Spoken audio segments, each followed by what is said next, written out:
No? Oh. I'll wait, I'm patient. I'm kidding. David?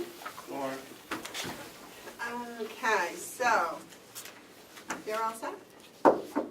Let's call to order the Carroll County Commissioners meeting of March 13th. Would you join me in the pledge, please?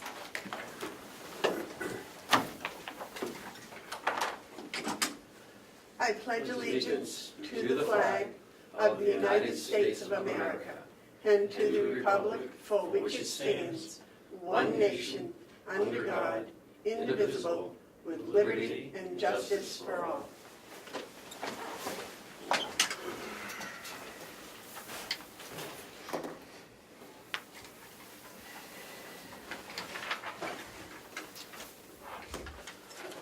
Would someone make a motion about the March 6 minutes, please? I'll make a motion to accept the minutes from March 6th. Would you like to second that, David? discussion.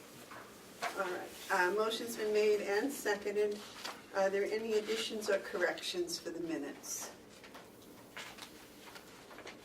Do you have something, David? Yeah, I did, but I didn't mark them down, so it's all right. Okay.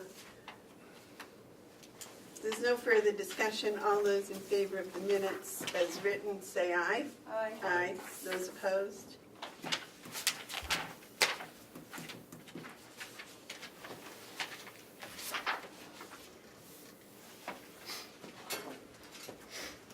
Oh, yes, here it is here. It's just a grammatical one. On page 3, Performance Audit Commissioner Bevard.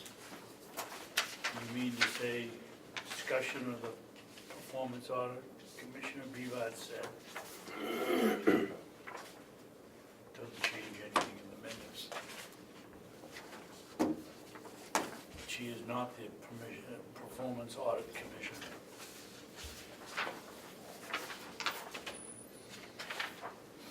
What do you? On page 3, down at the bottom. Oh, so you should have been a comma or something in there? Doesn't change anything, but No, I put enough. I don't want to be commissioner of anything else. Thank you very much.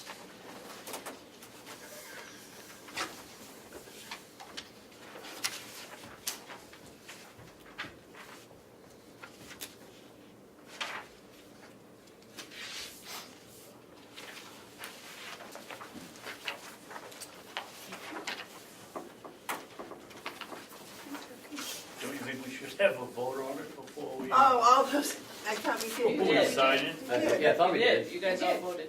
We already did. Well, yeah, we did, because I said we have to make, yeah, you're right. I thought it was me, David, today. No, it's Wow, me. both of you guys. So, Oh, so at least please you're help balancing me. the table. No, that's me. Thank you. Thank you. Okay, are there any media questions? Not this time. Is there any public input? All right, the check manifest for the week ending March 8th, 2019 was $410,583.59. And we'll start the work session with the grant policy discussion. David? That obviously does not include BEAS. It was just a large payment for the week. The BEAS payment was last week, is that what you said? So, No, it would be over.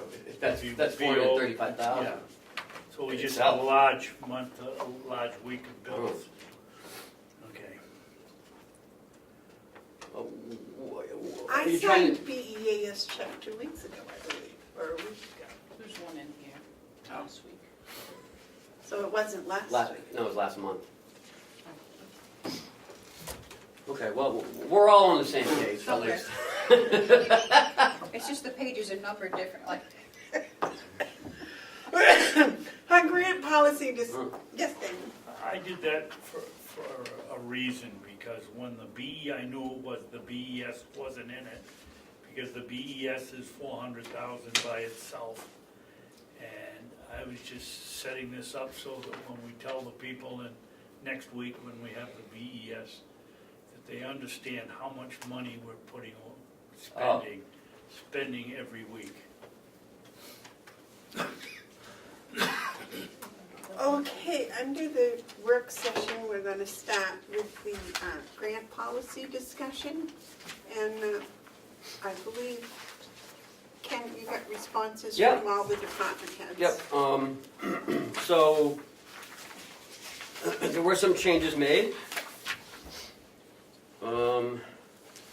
And some questions from the department heads, you know, is it all grants? Yes, it's all grants. Some of the formatting was changed by the county attorney. She was very nice, you know, to change the formatting. She did have some concerns, so I addressed the concerns. And some of the changes are in mostly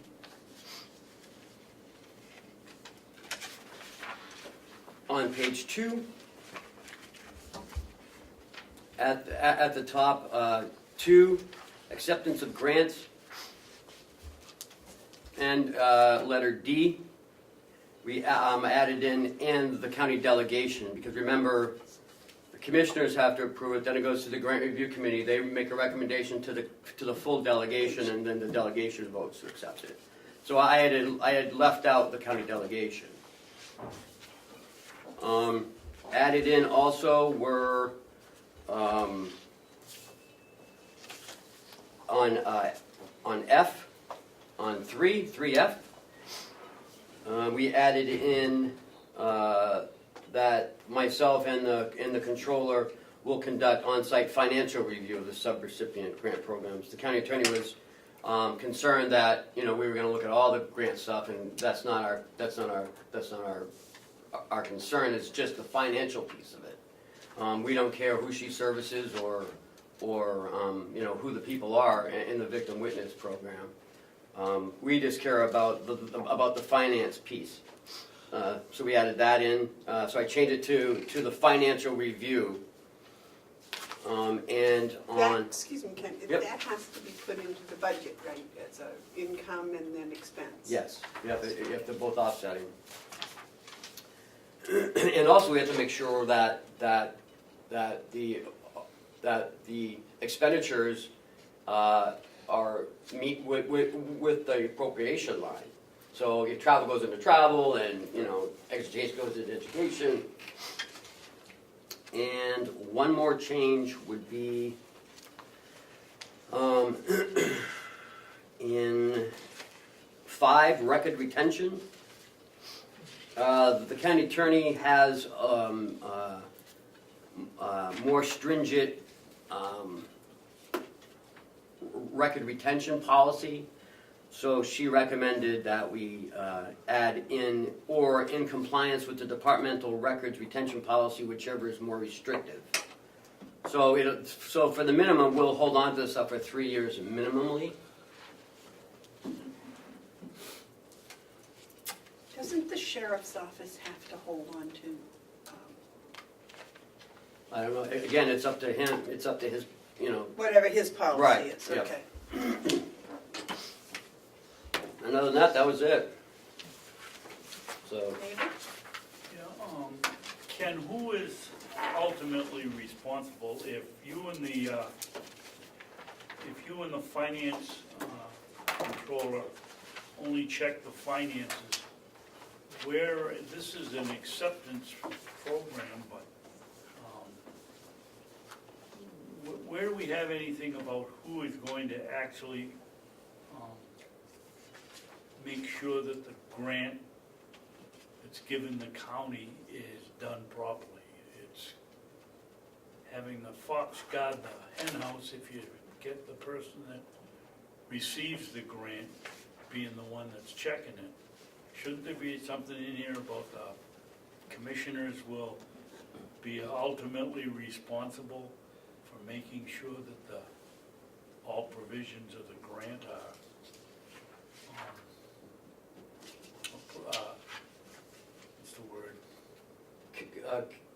conformed with, or? Yeah, conform. We, so, let's take the victim witness grant, because that's been ongoing for the past 6 years or so. That is, it's monitored by the county attorney's office. Then all the expenditures are sent to the, downstairs to Cheryl. Cheryl enters them into ACS of what the department had specified what account it should go to. Now, sometimes there may be, someone's rushed or something's transposed. So monthly I go through and Kathy looks to make sure that everything looks like it goes in the right spot. On top of that, the Department of Justice also does an audit. They send people over here, like this past year, the Department of Justice was here conducting an audit in Michaela's office on the victim witness grant. So it's looked at by, and plus our auditors also review it. So it's looked at by 4, 5, 6 different people. I think, if I remember right, the sheriff's grant with the towers and all of that, that gets reviewed by whoever issued the grant also. Yeah, like I said, the Department of Justice, who issues the victim witness grant, reviews it. And you know that they're going to review it. If this is a $32,000 grant, they're going to review a $1 million grant. Right. Because I was trying to remember from the grant review committee, that was one of the questions that was asked, and it was said that they would come in, they would monitor, they would look at the tower and make sure it met whatever specifications, et cetera, it was supposed to meet. And that the documents are also being adhered to in the contract of the grant.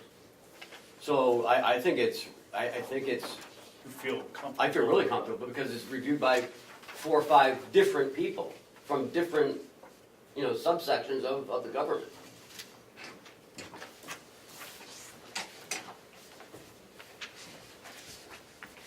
Now, did you get response from the House of Corrections and the sheriff? The sheriff did not. The House of Corrections, yes, I got a response from Jason, and we took care of everything that the people responded to. So, and they were all pleased that we shared that with them. Do you have any comments? Shall we vote on this today?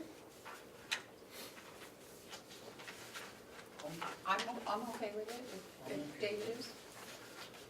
Well, would someone like to make a motion to accept the Carroll County Government Rules for Public Grants? Is that what it's titled? Yeah. I'll make that motion. I'll second. Okay, motion's been made and seconded to accept the Carroll County Government Rules for Public Grants. Is there any further discussion? All those in favor say aye. Aye. Yeah, we You got sign it. this copy. And, You got an official, huh? well, I know how you like keeping your own copies.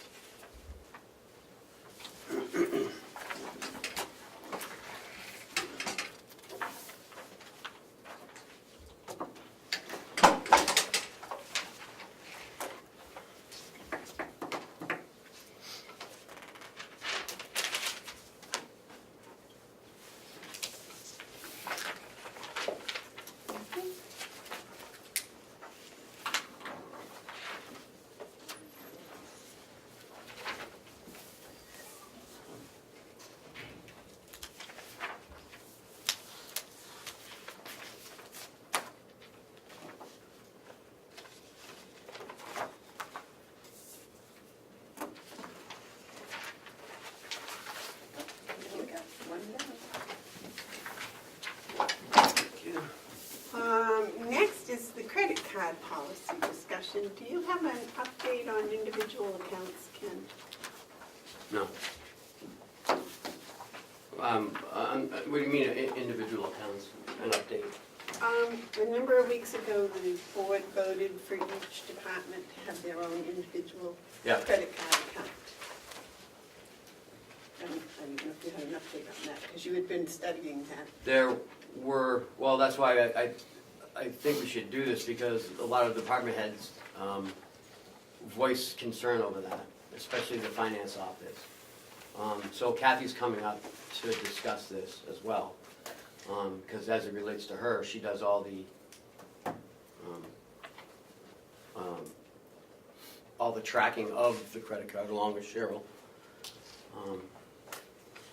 So I think the vote was, in my mind, a little premature. I know Commissioner Babson at the time, I wasn't here, that's the day I was out sick. I would have recommended not to do that, but I wasn't here, so if we could continue to discuss it, and then after hearing from the department heads who utilize the card the most, and our finance controller, and if that time, maybe if you want to hold on to that vote, then that would be fine. But I think it's going to create more work than what we anticipated by utilizing individual accounts. So we'd like to discuss it.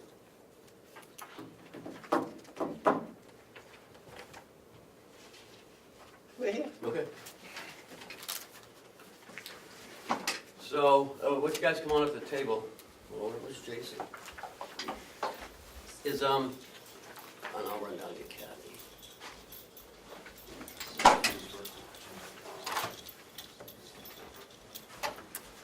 Good morning, good morning, good morning.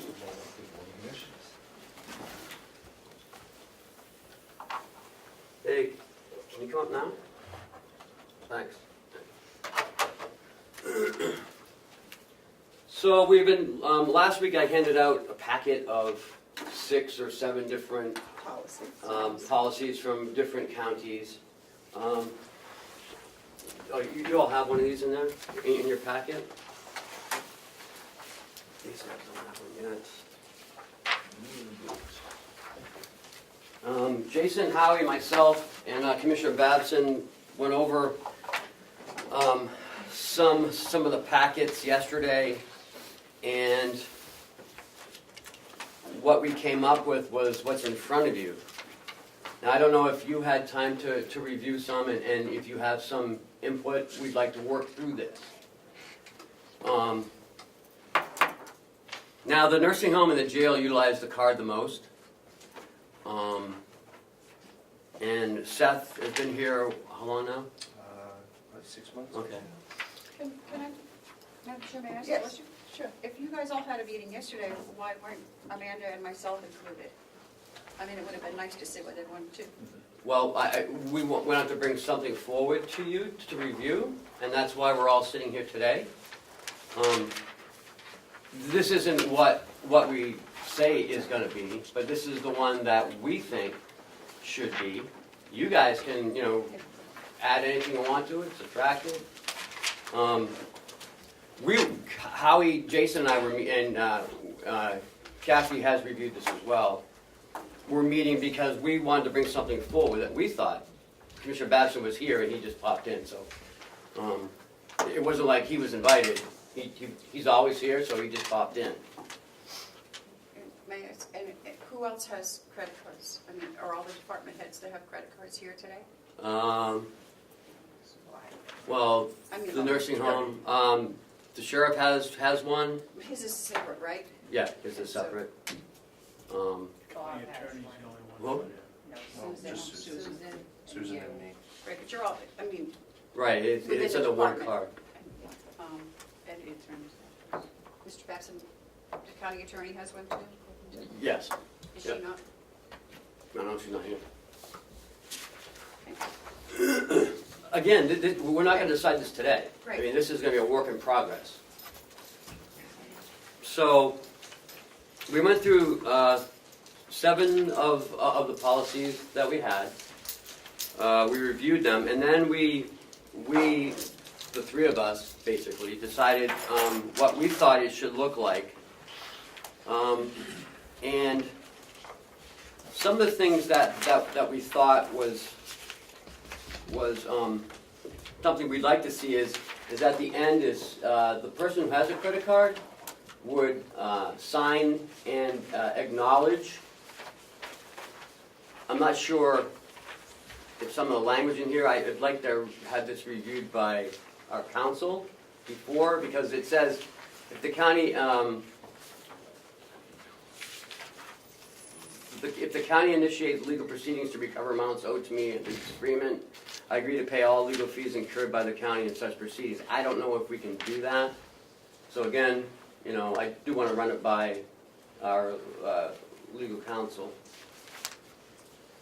I don't think, well, Kathy, with the credit card use, you've been doing it for a long time. What do you think we actually need?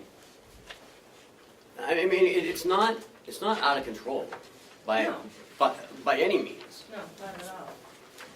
What do you think the number, like the few top reasons why we're even talking about this?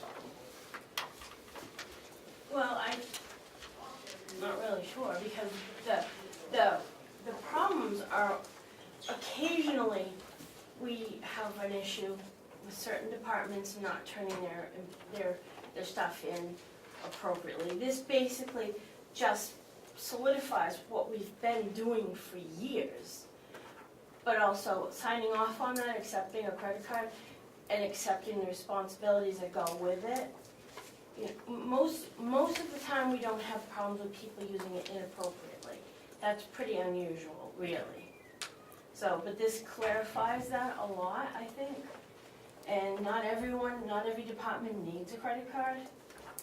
So, and we already have the ability to control the amount of credit that's allowed. We tailor it to the departmental needs, actually. So I've expressed my concern to you and to the board about individual cards or individual departments having their own card. I mean, is there any drawback to doing that? Yeah, there's a lot of drawbacks to that. The way we have it set up now, that allows, right now, I'm the person that can, for anybody other than the sheriff's department, they have their own card. And then the other one is basically under the umbrella of the nursing home, but we use that for other departments as well. I can authorize that. If an individual department went out and got their own card, then who's authorizing controlling the amounts of the credit? Who's authorizing when a card is allowed to be issued to somebody? This way we would have the oversight that we need. And we can add and delete cards whenever it's necessary. It's not an awkward or uncomfortable thing to do at all. It's very easy. Kathy, who has oversight on the sheriff's card? The sheriff. I mean, you guys look at all of their purchases, obviously, when you sign in their payments, but theirs is a separate entity from the one that we use for the rest of it. And they have their own requirements for that because of the type of work that they do. Is it a different credit card company? No, I believe they use the same credit card company. How did that come about? How did they get their own? Was theirs first? Do you know? I'm not sure which came first, the chicken or the egg, to be honest. Okay. But they both have been in existence for many years. It's amazing though that we haven't had a policy on that, for all these years. Well, maybe not a written policy, but we've always had policies because the general rules of purchasing apply for anything when you're it's not allowed for personal use. Yeah. There's certain things that are dictated, just the overall, this is a more concise policy and it's in writing, but there's really nothing here that's new. It's all, we're just putting it in writing, but it's always how, and anyone who's ever caused us to not be able to pay the credit card in full on time, they've always suffered the consequences of that. Which are what? Well, if the payment doesn't get made on time, there's gonna be late Interest, fees, right. finance charges, that sort of stuff. And occasionally, that happens to the best of us, and the credit card company usually will allow, they will waive a one-time thing, an incident like that, no more than once a year. But if that happens, then whoever created that problem for it not being able to get paid on time, their department is the one that has to cover those fees. It's not, all the departments don't suffer that. How much time do they give you to mail it back? I know it's short. It's very short. So by the time we get that statement, everyone has to get it turned in, and as fast as, within a week, it needs to get turned around and back into the mail. But if you take care of all of your stuff as they happen, it's not really that burdensome. If you pay attention, when you charge something on that credit card, you get your documentation right away. So you can approve it, organize it, so when the card comes in, it should really just be a matter of going through that statement and verifying that you have everything, get it signed off on, and then submit it for payment. It's like in an ideal world, but yeah, there's lots of times when you have to chase things down, but it's really not that onerous. While we were going through this, we also had a thought, and I think it was Jason who came up with it, that we should have instead of because I know in the jail contract there's certain maximums for meal purchases, like breakfast is $10. I'm just making these up. Lunch is $15 and dinner is $30. So we were thinking about having one set amount per day, say like $50 for all 3 meals, and it would be a meal allowance, and it would only kick in if it's over a 24 hours. A 24-hour stay period. So if you go away to training, some staff don't have that ability to have, to pay for their meals if they're gone for training for, say a week. So we could issue, if say they're gone for 3 days, so we would give them $150, and they would use that $150 for their meals however they saw fit, as opposed to, $10 for breakfast, $15 for lunch, and $30 for dinner. That is mentioned in this policy, but we don't have a meal allowance, currently. Madam Chair? Yes, I'm sorry. That's okay. Wouldn't that be covered in our travel policy? I'm assuming we have a travel policy. Yeah, but that's not covered in it. It probably should, if it's going to be covered, it should be covered in the travel policy. Okay. I mean, I would imagine. In with here too, because you Yes, in here wouldn't and use the in the credit travel card. policies. You had a comment, Jason? Yeah, and nothing's taken out of thin air. I mean, all counties we're pulled all have something similar in this, and pull together quite a few different things from different counties, the best parts of it. And Hopefully, we all had the same information you were given. Yeah, if not, we can make sure we have every single information. Yes, This is we just, had, we got, I think 6 counties Yeah. responded, and we got it all last week, No, it's 2 weeks ago. They gave 2 it weeks back. ago. Yeah. We got it in the packet. and this is just this Well, that's conversation. why I said, hopefully that was the same information that Jason was working from. Yes. I think that having a set limit, I know when I did a trip, to Guatemala, it was just a volunteer trip, but we were allowed a certain amount of food allowance a day. Yeah. And anything over that we paid. If we Yep. wanted wine or beer, we had to pay. Yep. Or if we wanted more than what was on the deal. That I references think- to the credit card. So I think that's good.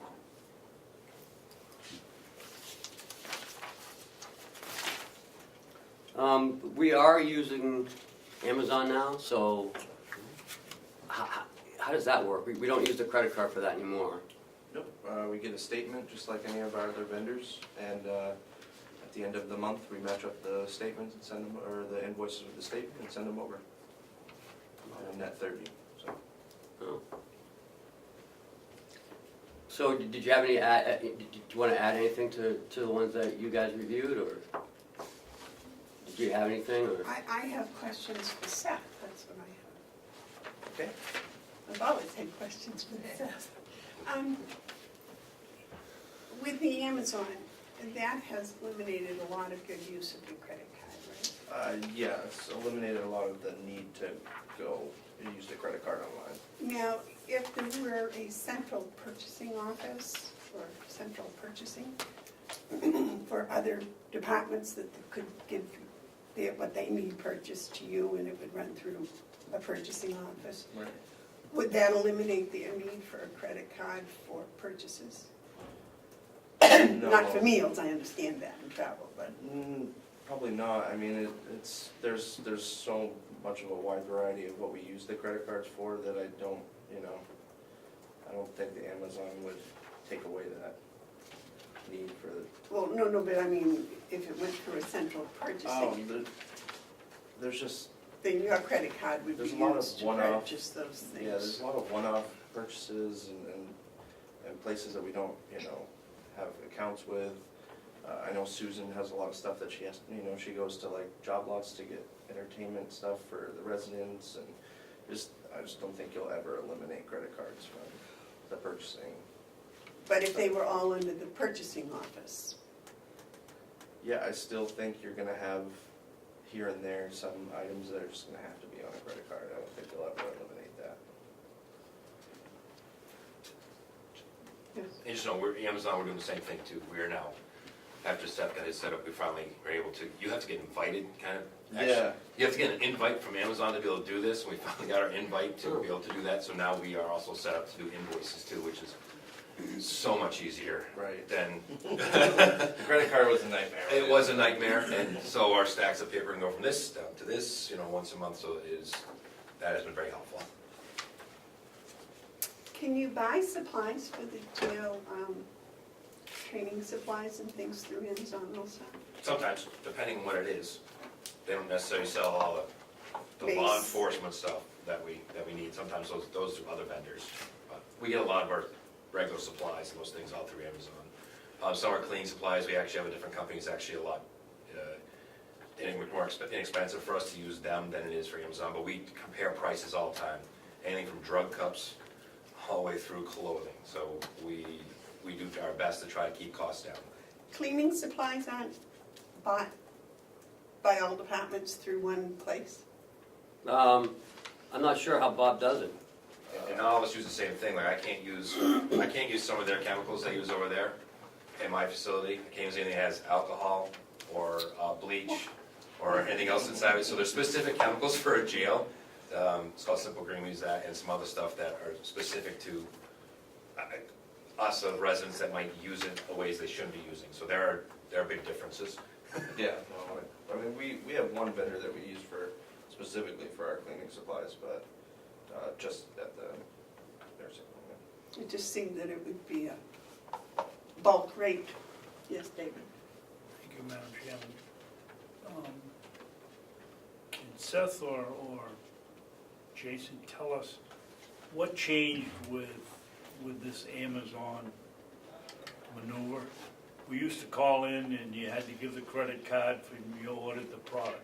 What happens now? You just call in and give it to them and they put it on our account. It's just like a charge account?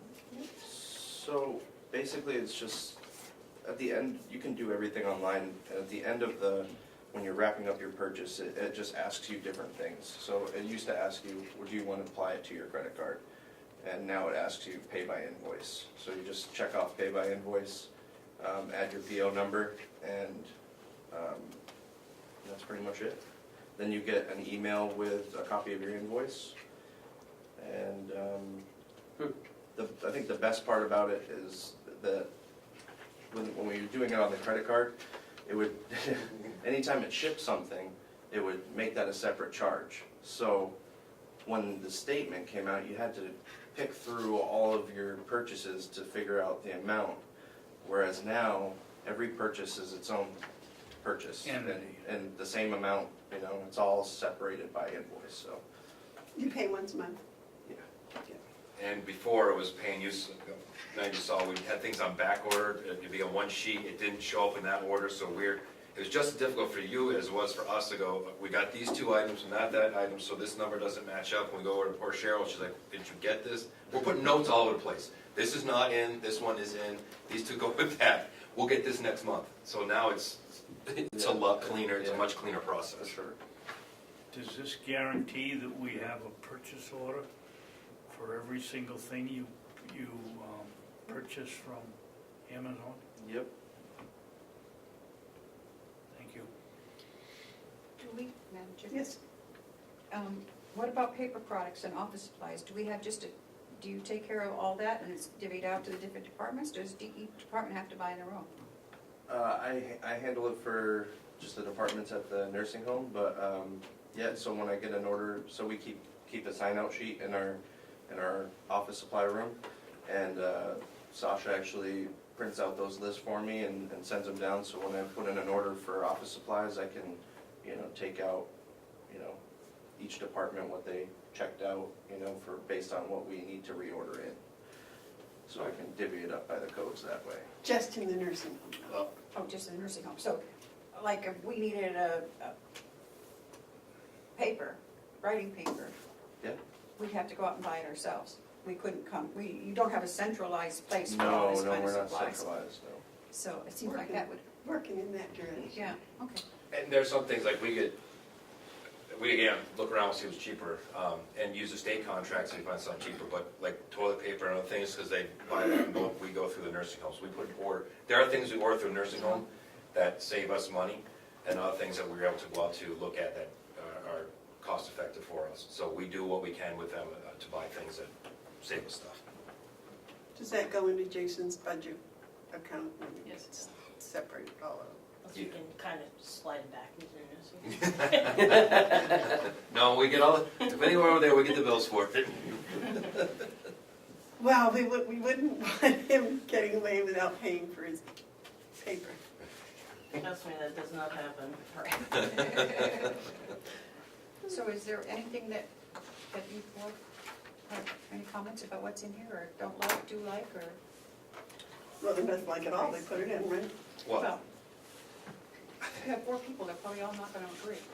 Yes, Howie. In going through all the other counties, I think what we try to put together is the best practice, try to draw the best, not to reinvent the wheel, but to take the best of what the other counties are doing, and to put something, while the practice has has always informally been there, this is pretty much just formalizing what best practice has been here, but it makes it clear, and I think it increases accountability for those who have the card.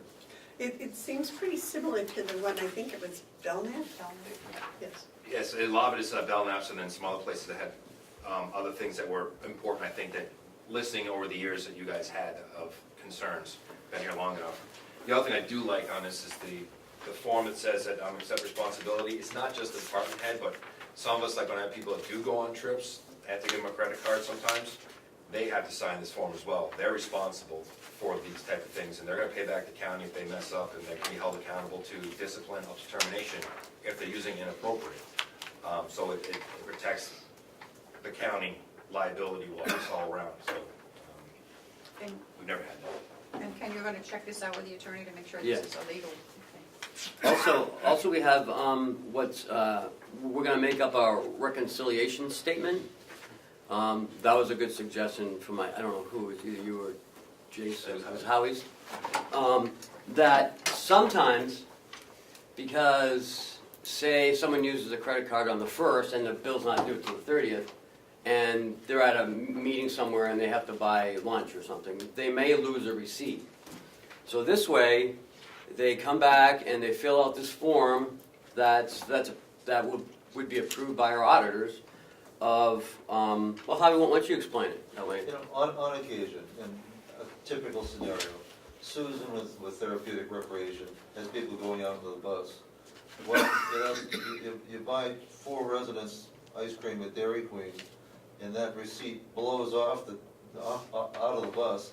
The staff member coming back has to fill out, and we're doing it presently, we don't call it a reconciliation statement, but we're gonna formalize that as part of this, putting out all the details for why there is no receipt.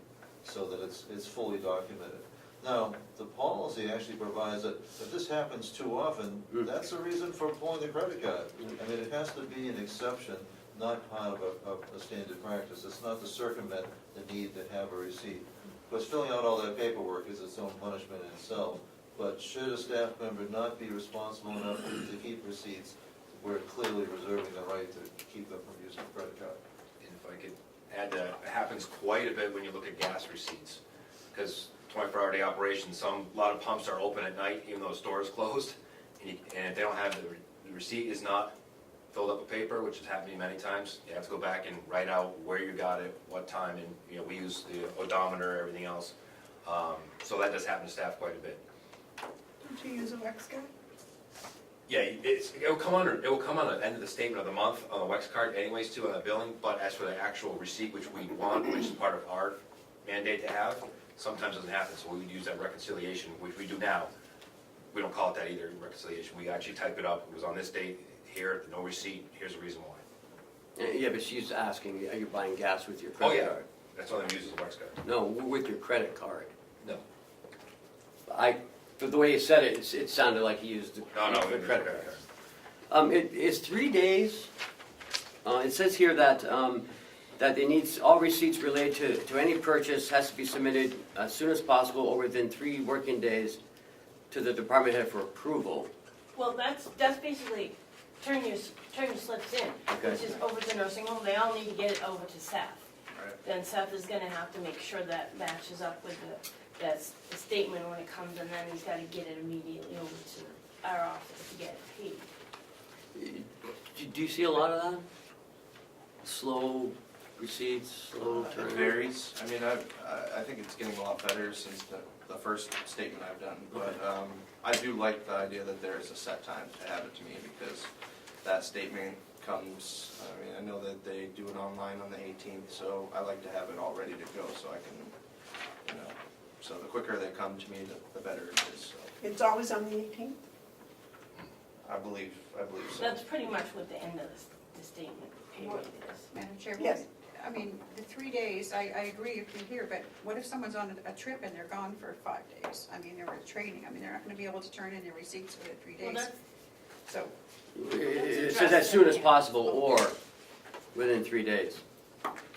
So if you're not there, I mean, as soon as you get back. excellent. Because I don't want someone to hold on to it for, 2.5 weeks and then you forget about it, because that's happened. If I may, if you go under procedures and you go under procedure 5, it's card holder's responsibility to submit the receipts on documentation within the time frame stated above. If the information not submitted by the last business day of the billing cycle, the department has not submitted information, will be responsible for interest and late charges unless the department head obtains written prior approval of the finance department to submit a later date. So if they were in that training and exigent circumstances happen, Okay. you send an email over here saying, hey, this happened, so there is a mechanism in case there is these lapses, which hopefully is not many.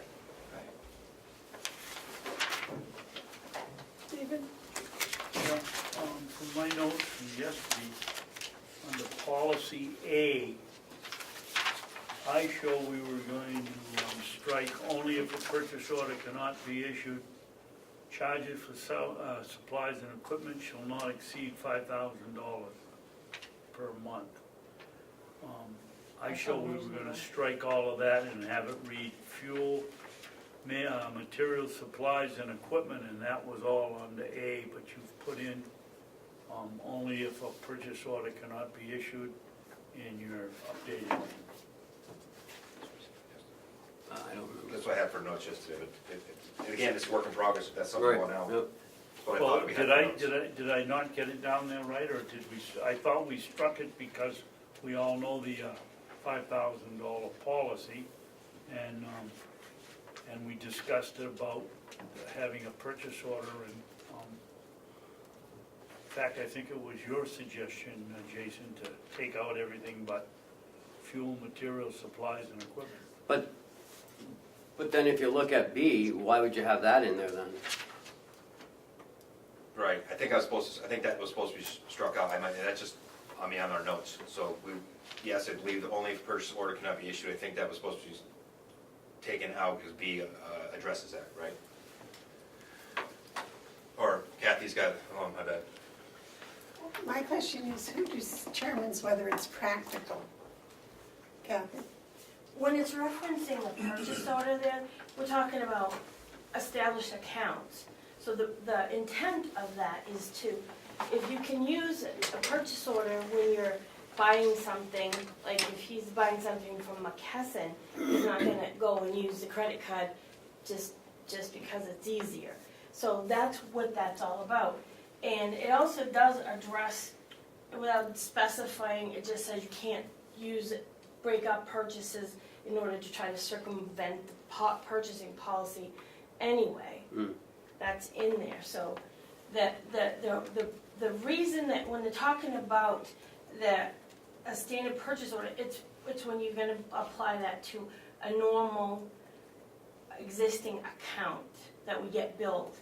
So we want to try to keep the purchases on the credit card to a minimum, only out of necessity. So we have lots of established accounts that we get billed on a monthly basis. So when we can use those accounts, as long as it's the most cost-effective way to do it, that's what we do, and that's what that's trying to stress. So you're saying we don't need B in there, it's kind of redundant to A and to D? I think it's more of a clarification there, is really the. If it didn't I think it should be switched around. I think it should be switched around a little bit. It should say, if a purchase order cannot be issued, then you would revert to for fuel, materials, supplies, and equipment. Then that's when you use the credit card.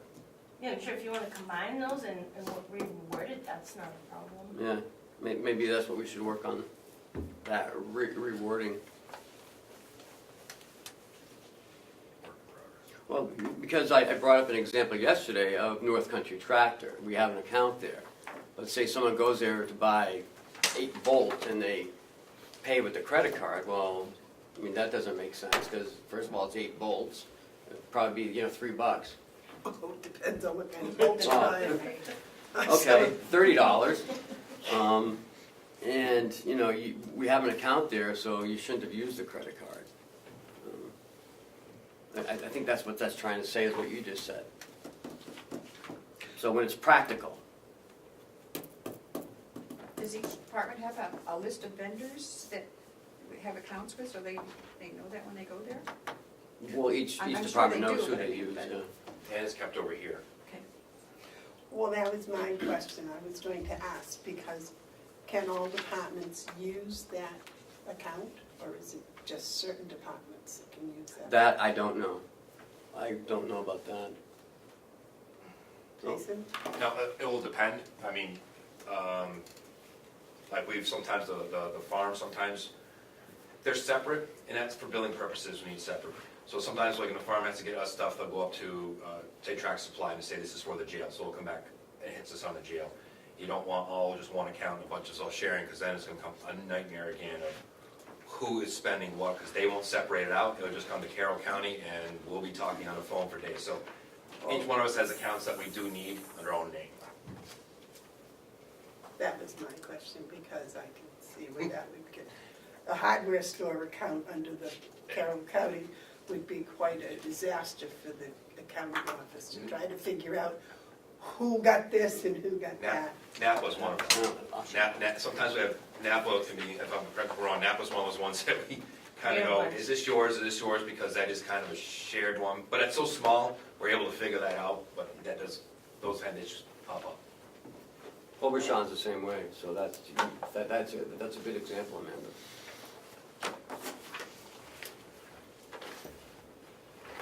That's why, you see, there you go back to if each department had their own separate credit card account. That would make things much simpler for the front office if they used it. They would have their account come in and everything would be listed on it, and there it is. You're shaking your head no, why? Well, because then you have way more statements and more slips. Right. I think Seth has a pretty good handle when the department uses their card, like if he uses it or Bob uses it for something he needs, Bob brings in the slip, Bob usually codes it. So it's pretty clear who tool is for. There's not a whole lot of purchases, I think, that our credit card gets used for that you don't know about. Yeah, most of them, Somebody else's. right, most of them are all pre-approved purchases by the department heads, but when they come to me, Well, that's because you have your own credit card account, which you share with others.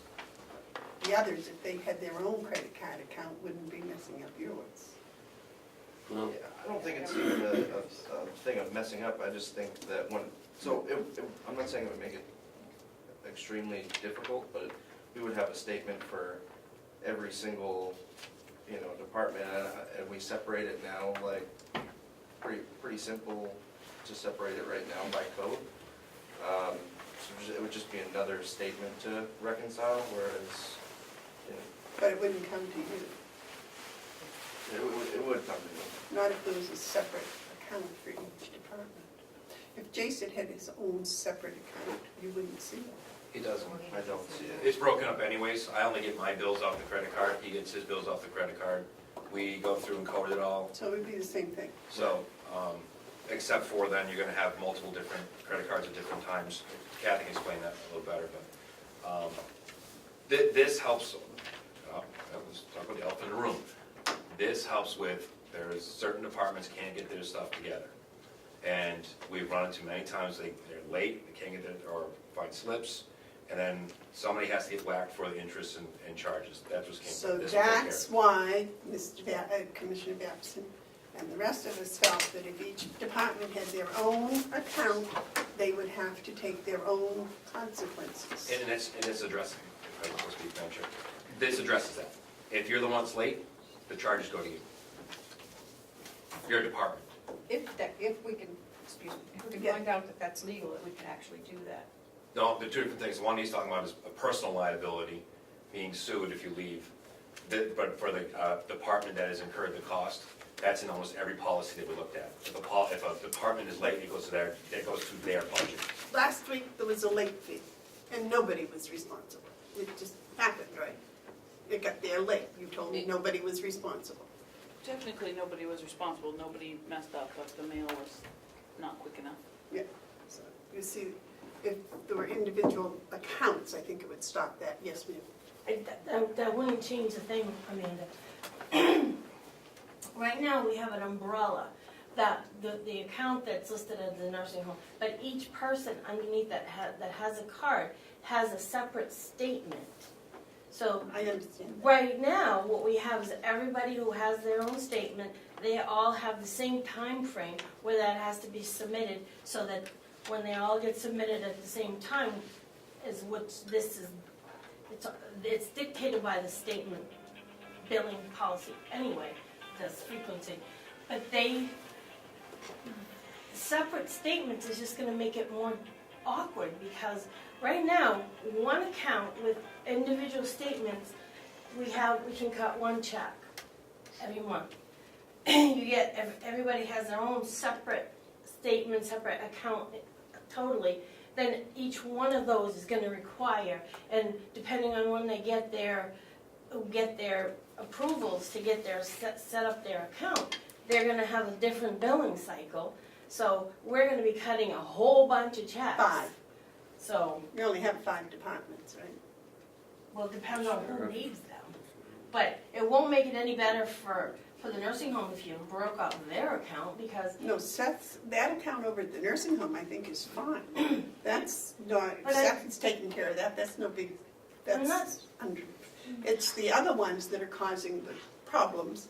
But that won't change, because if they're misbehaving, they're still gonna do it whether it's under the umbrella of the one major But I master believe account, in the corporate account. Policy, if they're misbehaving, they lose their account. Well, they can still do that now. I could call up and cancel anybody's card at any time. So if they do not follow the policy, they lose their account. It's a lot easier if we only have one person, me or Ken, that can do that. Then if Jason set up his own account, then is he gonna be required to designate us as the person who can control his account? It just makes it a lot, then there'd be all those multiple accounts to deal with. You can't set up a separate account for 5 different departments. I'm not quite sure. You have one for the sheriff's town, you have one for the nursing home. Yeah, they all set up their own accounts. The sheriff set up his? Yes, years ago they did that. He probably was, the sheriff's department probably was the first one, and then probably the nursing home came after that. I don't know the time frame though, but I'm guessing that was the case. So you can't pull the sheriff's department time? No. No, because I'm not authorized, because they have, it's law enforcement, they have a completely different set of criteria controlling some of their stuff, because they use that for stuff that we're not entitled to know about, because it's law enforcement. And since I've been here, we've had no issue getting the credit card on time and doing all our stuff. I've never incurred or discounted for a late fee out of jail. And I remember one day, I was downstairs and Cheryl was asking you if you were gonna have your stuff because she needed it that day. Sometimes it And you went happens. right over and got it, Mhm. but you didn't have it in that day. So, Cheryl, have I ever incurred any cost for late fees for the credit card? No, you haven't. Thank you. that's not what I said. The But what I day that said was- she wanted it in was not the day you got it in. That's what Okay, I'm but saying. we're talking about late fees and other things, and you put it out there that the nursing home has no problems, never had an issue with late fees and stuff, neither has the jail. That's my point, that I don't want to be lumped into other department heads that cannot seem to get their stuff together. Well, that's why I think that each one should have their own individual account. You had a comment? I just need to go take this call. Go ahead. I apologize, but it's extremely important. And Amanda, you could explain if you want to. No, that's fine. I'll let you tend to your personal business. Comment, David? Only that it's pleasant to see finally after 8 years of doing this and going through the credit card that we're moving in a direction that brings more stability and common sense to the use of the card. You asked originally why we wanted to change, and I made a couple of quick notes. One, the system we have now is very cumbersome. If you do your job and you sit down there and you look at the account, you look at the individual, and now you gotta thread through and make sure that every one of the receipts are there for each individual in the whole umbrella account. It makes it very difficult to track. The major problem is late payments. I've seen everything since I've been here. Some departments telling Cheryl she doesn't need to, there's no rush to get the stuff in there so that she can do her billing. Well, it isn't the individual department's responsibility to tell Cheryl when she gets her job done. It's just something that has to be corrected, and the misuse of the card, I think we ought to take from this, we ought to have a more stringent protocol for what can be used on the card, but that's for another day. But it's nice to see something change here on the credit card. We're going in the right direction. You don't think that should be in this policy? But A more stringent protocol? no, and what we should be, when we do it, we already have the supervisor has to give their approval. Let's make sure that that happens before something is ordered, and that everybody's held responsible for a purchase that isn't, I'm gonna call it legitimate.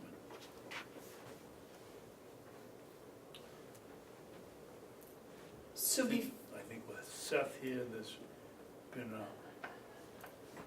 he's had the time to do it and had the experience, and it's working much better than it was.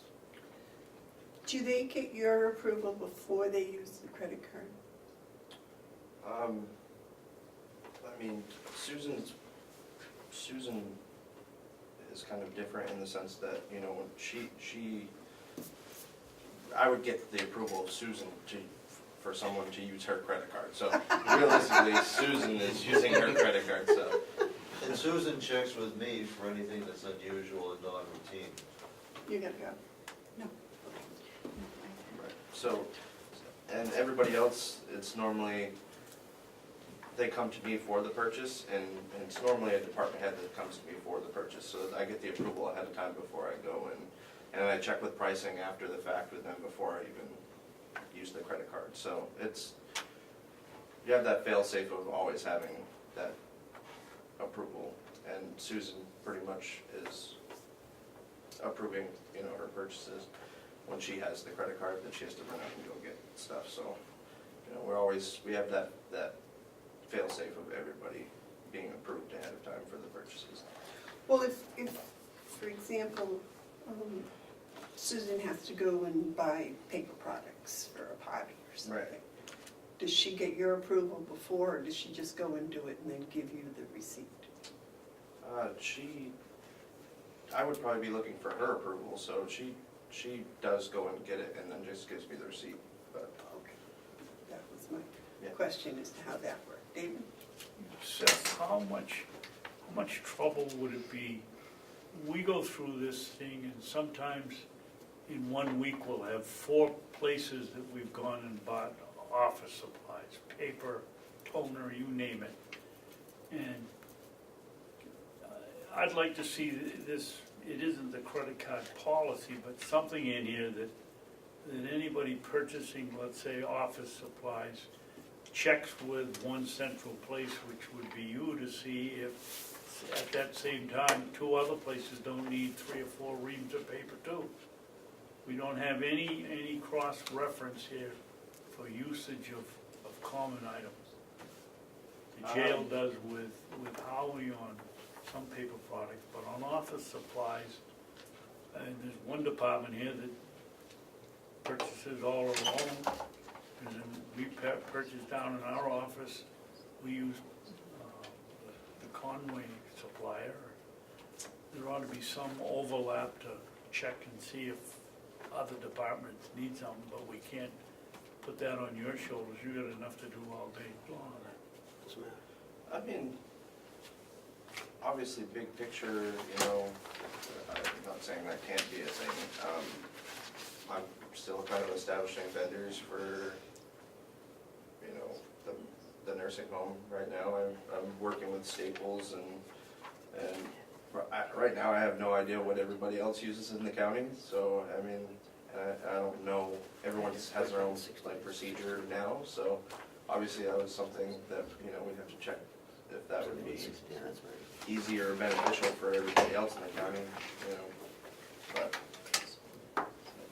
Should I say that? I think that Seth is correct. I think that central purchasing idea is good, David. I've been saying it right along. Because folders, we buy folders in our office, and I'm sure every other office here buys folders, and the jail must buy How folders. about this? Yeah. So, yes, please. Do you use the state contracts too?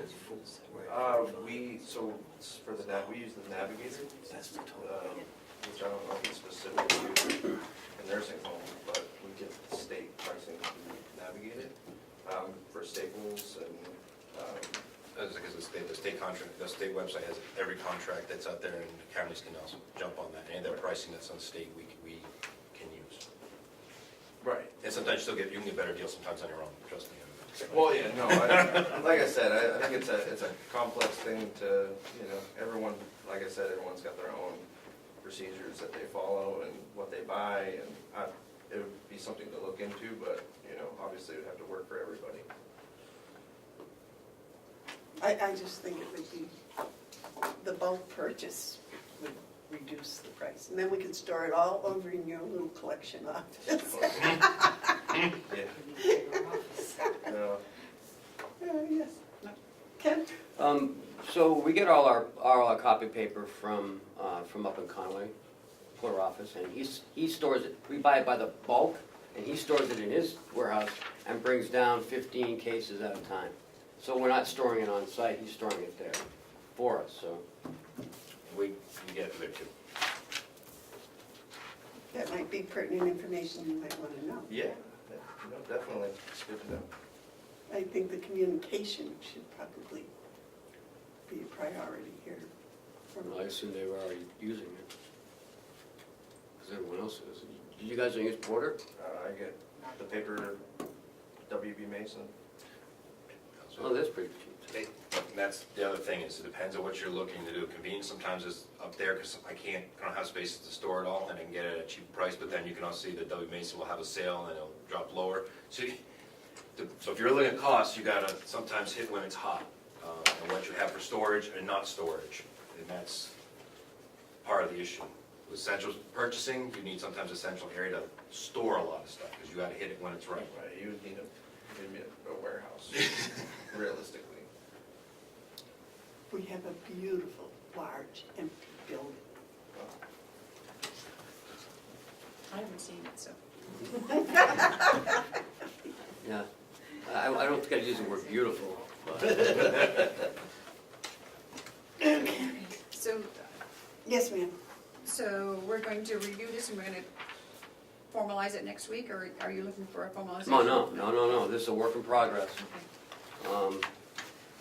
Yeah, so, you know, we've had some really good discussion here, we've had some, you know, we found that we need to communicate to you guys on Porter office.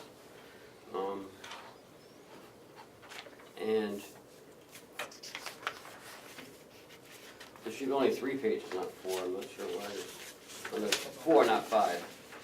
Looks like there's an extra sheet in here, so. While you were out of the room, David suggested that this should be more stringent protocol, but he wasn't sure whether it should be part of this or part of a different policy.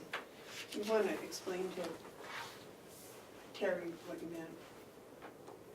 Well, it's one thing to have a policy on the use of the credit card. It's another one to have a policy on what's the proper use of the credit card. And I don't want to go into that subject. Okay. We all know what we're talking about. Anybody else have any comments? Well, certainly, thank you all for coming over. And so it was very nice to finally Oh, yeah, nice to meet you. Oh, I'm sorry. One thing, if you have comments and stuff, going back to Ken, we're happy to go work on this and tweak to whatever you want to bring back as a formal. I mean, if you get something back, we can have it back to you formally rather than meeting all again, here's a change you want to make, back again, but just thoughts to make your life easier. I believe this is the commissioner's policy. Correct, but if he wants to do, I'm just saying, if he wants to do the work, we have it typed up for you. If you have things you want changed, we can do it and bring it to you. If you want it in Word and you want to change it all, by all means. No problem with that either. All right, well, thank you all for coming. Thank you, Commissioner. Do we need any of them for anything else today? No. Jason, do you have an update for us? thank you, Kathy. Yeah, I don't think it's, is it public? yeah, you announced it in public last week. The one I got, yeah. I believe I spoke last week, reference an inmate, an offender that got, having to go to Huggins Hospital, airlifted to Portsmouth, in ICU, out of ICU, doing well, still at the hospital at this point. But just want to give you an update that the person is doing fine. Jason, I think I know the answer to this, but I'm gonna ask the question anyway. Are we paying somebody overtime to guard this individual in the hospital, or if it's No, he's in an released. unsecured place at the hospital? Person's released. I'm just giving you an update that. He's released, well, let me rephrase that. Did we have to pay? Initially, yes. Initially on the first transport and down to the hospital, as soon as we were able to do the paperwork to release from protective custody hold, we went down, released. Actually, that next morning, we released them. Oh, that's right, he was He's a protective PC, custody, yeah. not, So he was released. yeah. It's just, Everything else is finished. everything else finished. Mhm. That's a separate case, if you look. Okay. That's a non, if you want to talk that non-public piece. Well, that's what I was thinking. No, that's different. That's ongoing. Okay. I think I understand your question.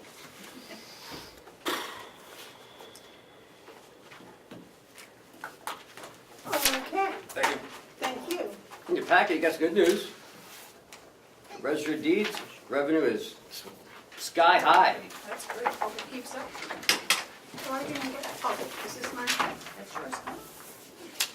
I mean, this is the most you ever made in any February since before 2007. Wow, what a positive statement for the economy. Yeah, I don't know if it's gonna last, but Oh, it's good while it lasts. Yep. her January wasn't that bad either, so. Don't forget that this could be working in reverse, Amanda. The economy could be going to hell in a handbasket and people are moving from bigger houses to smaller houses and a lot more of them are moving. It could be working the other way. I don't think it is, but, Or they could have sold another railroad. that's the question I asked you yesterday, because has there been one or two spectacular purchases in the county in the last, there was one in January, I forget what it was the Red Fox, one of the big hotels was sold. What happened in February?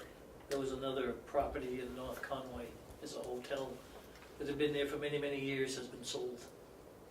Oh, Is that public yours? knowledge? Well, it's public record, so it's. What is it? It was the former Youngie's Motel, The what? Youngie's Motel. A motel, it was up on 16. Oh, is that the one that's right before the Buena Vista? Yep. Just before the Pizza Hut and the 99 restaurant on the strip. Oh, What's the name of the hotel?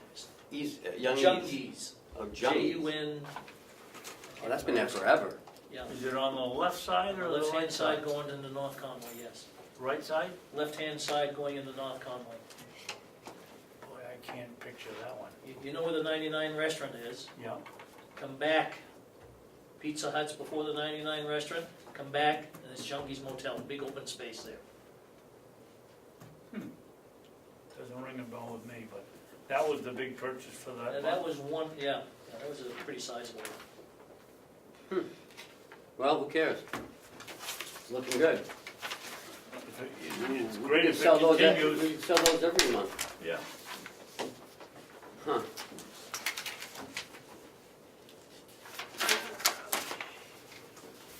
So we did the grants. So I guess we're all the way to the yellow folder?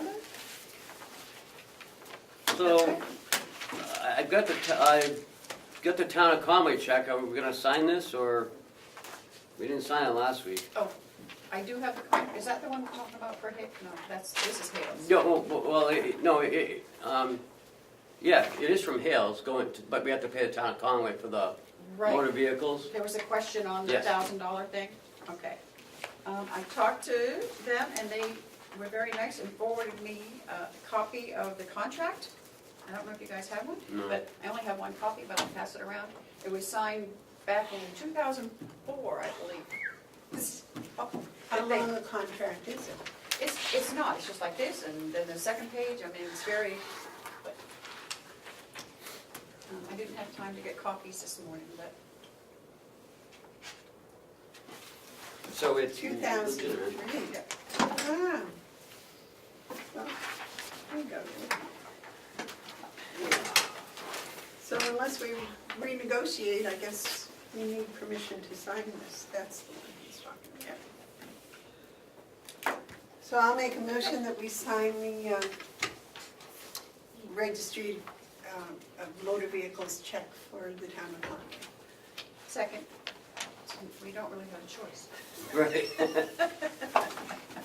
It's a contract, so Again, it's a joke. it's $1,000 a quarter and 5% is what, and it's signed by Commissioner Sorensen, and I think Marge Webster, maybe, I can't remember. It's Marge and Randy Lyman. so, it's old. So the motion's been made and seconded to sign the check. Any discussion? Yeah, it doesn't appear that there's any life on this contract, that it goes on. Until we Yeah, renegotiate or whatever, which is probably good for us because I'm sure they would want more. Because staffing has, payroll's gone up and all that stuff, so it's probably better not to rock the boat. We can make a wage, yeah. Because sometimes that happens, you know, you say, hey, Well, maybe Coos County would be interested in doing it again. people are gonna go all the way to Coos, people are gonna go all the way to Berlin to register their vehicles Well, for like $1,000. $9,456 worth of people did that, before they turned it over to Conway.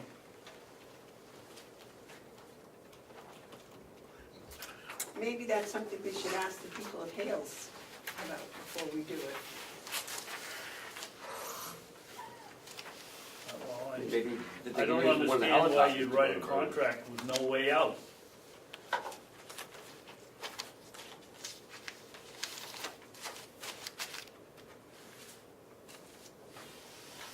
Why would you want a way out? It's just to do the registrations. It's not like they're making widgets. They're No. providing us a service. Well, and Conway has no way out either, so. Ooh, that's a big, We're the selectmen of Hales location, and we have an obligation to do what's best for Hales location, and perhaps there's another town that might do it cheaper, I don't know, I suspect there isn't, but still, why would you have a contract that you can't get out of? Can I just rephrase what you said? Yep. You're not selectmen, you're commissioners, acting as selectmen. Okay. So you're not selectmen. This is not a town, so let's, You're expecting too much from the superintendent of schools.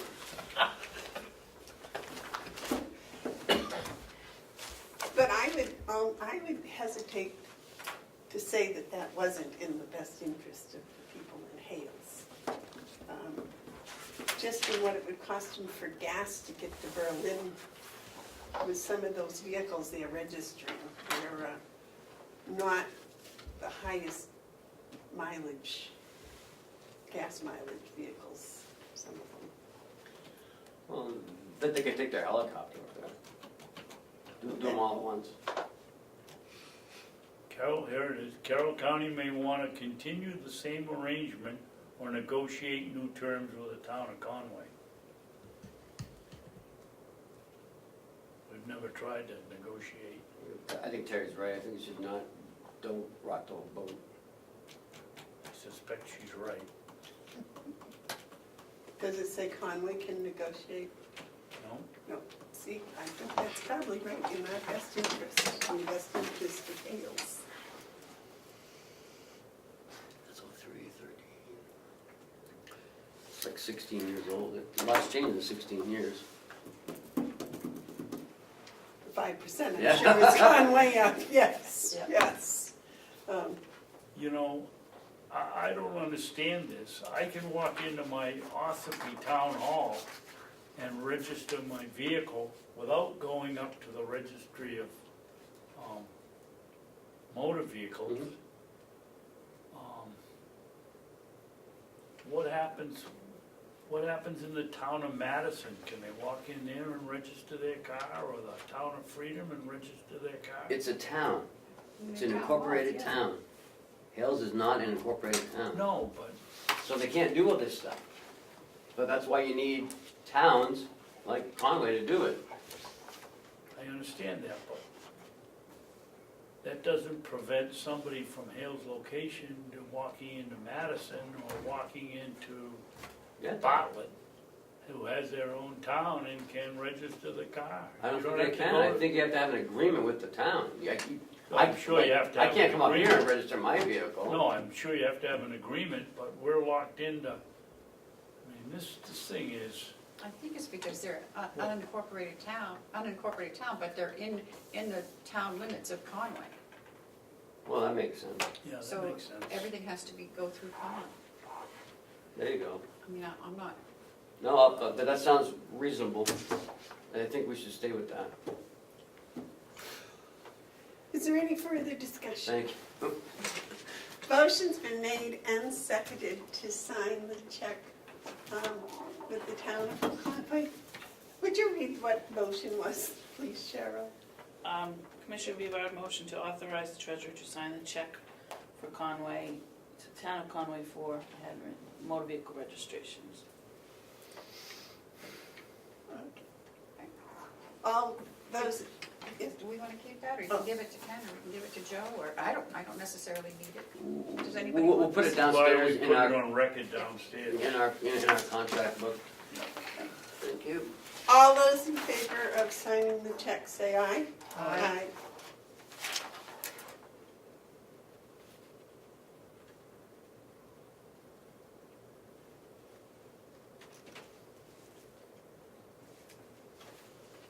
Something that might be interesting would be whether Chatham, they could register, if they could get a contract with Chatham. Why do you want to go way up there? Why would you wanna go all the way up there? I mean, the prospects are Madison, Eaton, Bartlett, Jackson. or Jackson would be, yeah. I was just thinking Chatham was so tiny, they might like a little extra income. Yeah, it takes a half an hour to get there. I don't even know how you get there. You have to go through Maine, right? Your problem isn't getting there, it's getting Get out. out. You can't get out. I like Chatham, I just think. Oh, it's a beautiful town. Such a It's beautiful. gorgeous. Very quaint. They had their town hall in someone's kitchen. That was funny. Anything else in the yellow folder? No, well, yeah, but it's in non-public minutes, so we'll do it in non-public. Okay, Siemens project update. The Zoom lock is rescheduled for tomorrow at 9 a.m. At the same place, I think, over there. I think. The Remember the, ShopRite yeah, stuff. the Zoom lock The pla- presentation? I can't, I have a funeral tomorrow. I can take a video of it and I can send it to you. It's okay. Okay. I'd go along with you guys All right, at 10 o'clock. 9 o'clock. 9. 9 o'clock? Madam Chairman, Yes, Dave. do we as commissioners have any say into whether we go with Zoom lock or brazing? It's a We have, $40,000 difference in price. I would think that the commissioners ought to have some say. that's what I'm saying, that's why you're going. The bid was for using Zoom. If we don't want to use them and go to brazing, it's another 40 grand. And Chad will tell you tomorrow that he'll have to clear out when they're brazing in the county attorney's office and in the registered deeds office. They'll have to evacuate the area in case the halon goes off. And it changes the contract, so, Right, we'll have to have a Yes. change order, it's 40 grand. and we have to have oversight on that. So why are we doing this? Why are we even considering it? I mean, who's Bob. having a problem? Our director of maintenance is concerned. Okay. That's the only concern, isn't it? Yes. But I personally have a great deal of respect for our director of maintenance, and if he's got a question, is that it? Yes. Administrator update. The Primex conference is on, we have signed you up. Well, no, we have your room reserved For 3 for 3 what? commissioners. 2. You didn't say you wanted to go. Yeah, you told me that, yes, I like Oh, that. you're gonna go? Okay. So yes, well, you'll have to reserve it then. So you'll have to log in and sign up. I'll send you the login information. You can pick all your classes and do whatever. Okay, what was the date? 15th of May and the 16th of May. Going up on the Yeah, right. We're going out on the 14th, on the afternoon of the 14th. If you want, or you can go on the morning of the 15th, however you want. But your room's been reserved for the 14th and 15th. And where is this? At the Mount Washington Hotel. Okay. Ooh, Um, the cave. so that's a problem if that's the only thing you say about the Mount Washington Wait a Hotel. Maybe we got a problem. I'm sorry.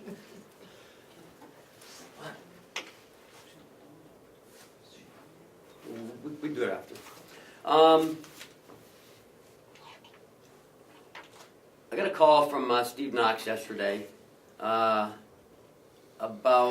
the Albany broadband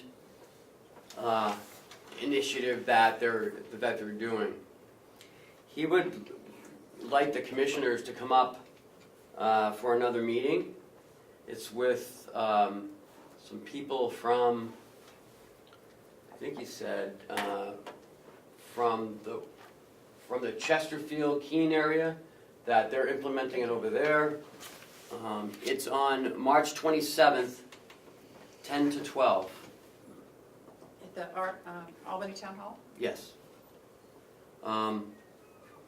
That's a Wednesday, it's a Commissioner's Day. Oh. Cheryl won't be here that day, so I thought we could go up in the morning and maybe do the Commissioners in the afternoon, or however you guys want to do it. That would be fine with me. But it sounds pretty interesting, and I'd like to, hear it and get involved in it. The first meeting was pretty interesting. I thought so. And that's why he said, he wanted to extend the invitation to you guys to come up again. He'd like the county to somehow get involved somehow. I'm not sure how, but not, and I don't think financially. I think maybe with some of the legislatures and. I think that may be what Chesterfield Keene is doing, that they got,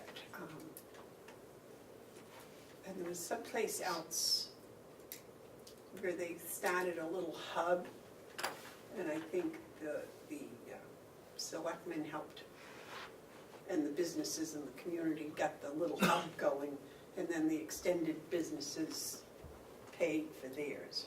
Yeah, something like that. And I think they've done that and been almost, they have done it or they're in the process of doing it down in that area. So I think it would be very informative if we were to go. Mm-hmm. We could have start our meeting here and recess it and go up there and then, Hey, how are we going to do it? because I don't know how, because if the three of us go, it has to be posted. Well, it would be. It's a commissioner meeting anyways, and we would post it. Up there. Yeah, or here. Yeah. Yeah, that's why I say, where we could post it, that's where we're gonna have our commissioners meeting and ask if we could, after the meeting, we could stay. If that's what you want to do, I don't know about that. Whatever. That's not until, oh my God. March 27th. It's very quickly, 2 isn't weeks it? from today. Yeah, it's 2 weeks from today. Is that the day? No, it's not the day you go skiing. No, that's Friday. Anything else? Well, that's it. All right, any commissioner updates? Any updates, David? No. Terry? I only had the contract. Oh, I know you guys asked about prosecutor for Conway. I think that was something. And I believe what they told me is they're paying anywhere from $75,000 to $85,000 for the county prosecutor. Oh my goodness, and somebody told me something about the Wolfboro one, Yeah, I think they're getting $95,000, and it's only part-time. 3 days a week. Okay.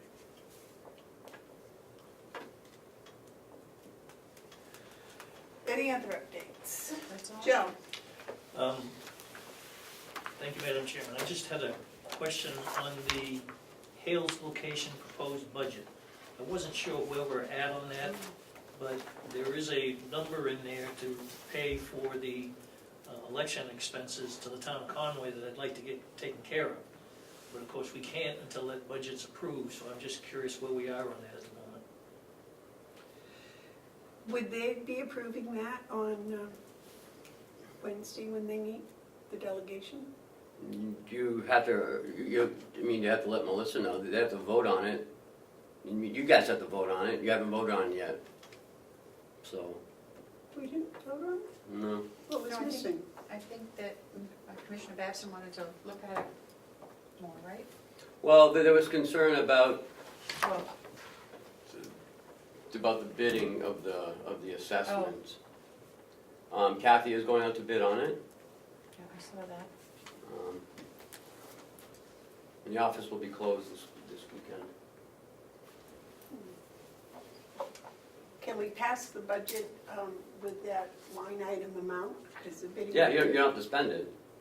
Well, the bidding, I was gonna say, would be at no more than that, because that was the amount that she'd Right. already been quoted by somebody Yep. else, so. What would you So want? the assessment, so the holdup is the assessed, Do the minutes. The bids for the comp assessment. bid for the assessing third of the. Yeah, do you want to do it all at once? Do you want We to said break it no, up we had into to 3 go out to years, bid. 2 years, 1 year? And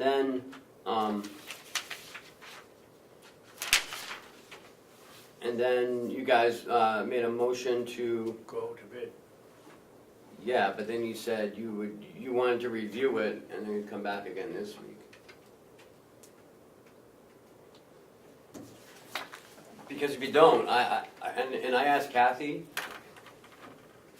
the county budget reverts to the commissioner's proposal if the delegation doesn't vote. I don't know what it works, how it works on an unincorporated place, I'm guessing the same, but if you don't present it to them, I don't know what that entails as well. Can we approve it, like Amanda said, with that in the appropriation for the assessing, because it won't be any more than that? Right. I mean, it still will be going out to bid. Yeah, oh yeah. We have to vote on that. And if she goes out to bid and you guys only want the 1 year, then you don't spend that money. It Right. just, you can encumber it for next year or whatever. Yes, What is the problem with the delegation? My recollection is that the only thing that we have in the revenue from Hales location to pay for us to do the work up there. What? The only thing in our budget is revenue that we charge. Yeah, It- our budget, yeah, what does that have to do with their budget and the delegation? That's why, why is there a problem with the delegation and whether they pass the budget? They have to appropriate the money For what? They're For paying Hales. us. for Hales location. They're paying us. We're not paying them. David, they have to appropriate Hales location's budget. You guys accept it, give it to them to appropriate the money to run Hales, because it's unincorporated town. Okay. So it's like the county budget almost. So it isn't just the revenue, the 16,000 No. we have in the budget. No, it's 17, but yeah, it's not that. It's the whole, how much is it? Do you have it? 200 and something thousand. I'll run downstairs, I went downstairs. I don't think it's a big change. $239,000. Yeah, it's not a big change. $496 is the total. What was last year? Last year was $219,167. So what's the big increase? The school? 2 students Yeah, that's at the it. school.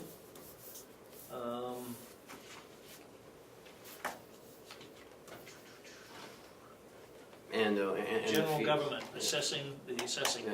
yeah, because they're doing that extra assessing. There's a figure of $10,750 put in here as a question mark, because she wasn't sure whether or not you wanted to do it all at once, She took the 2-year thing and divided it in half.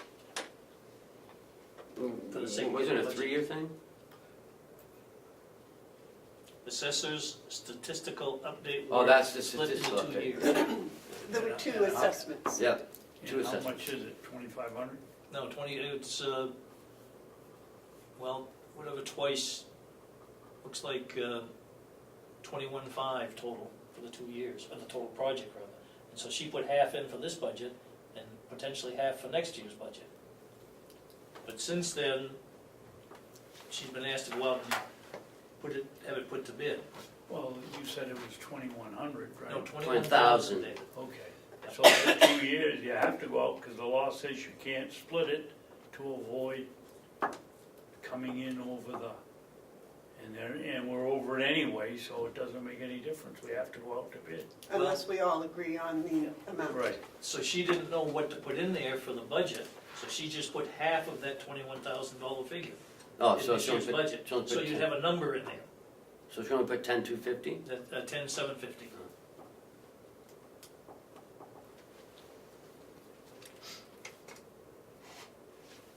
So then we'd have to go with a 2-year, if that's all that was in the budget, right? Yeah, but you see, it's not, There's two assessments. right. Oh, okay.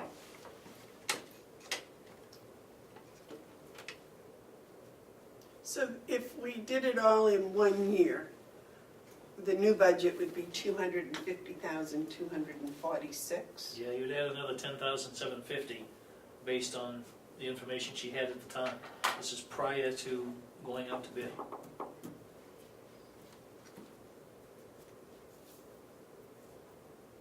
So I'll make a motion that we approve Hale's budget for 2019 for the amount of $250,246, if my addition is correct, Let me just check. which would include the entire assessing, and then we can decide what to do with it afterwards, as acting selectman. I'll second.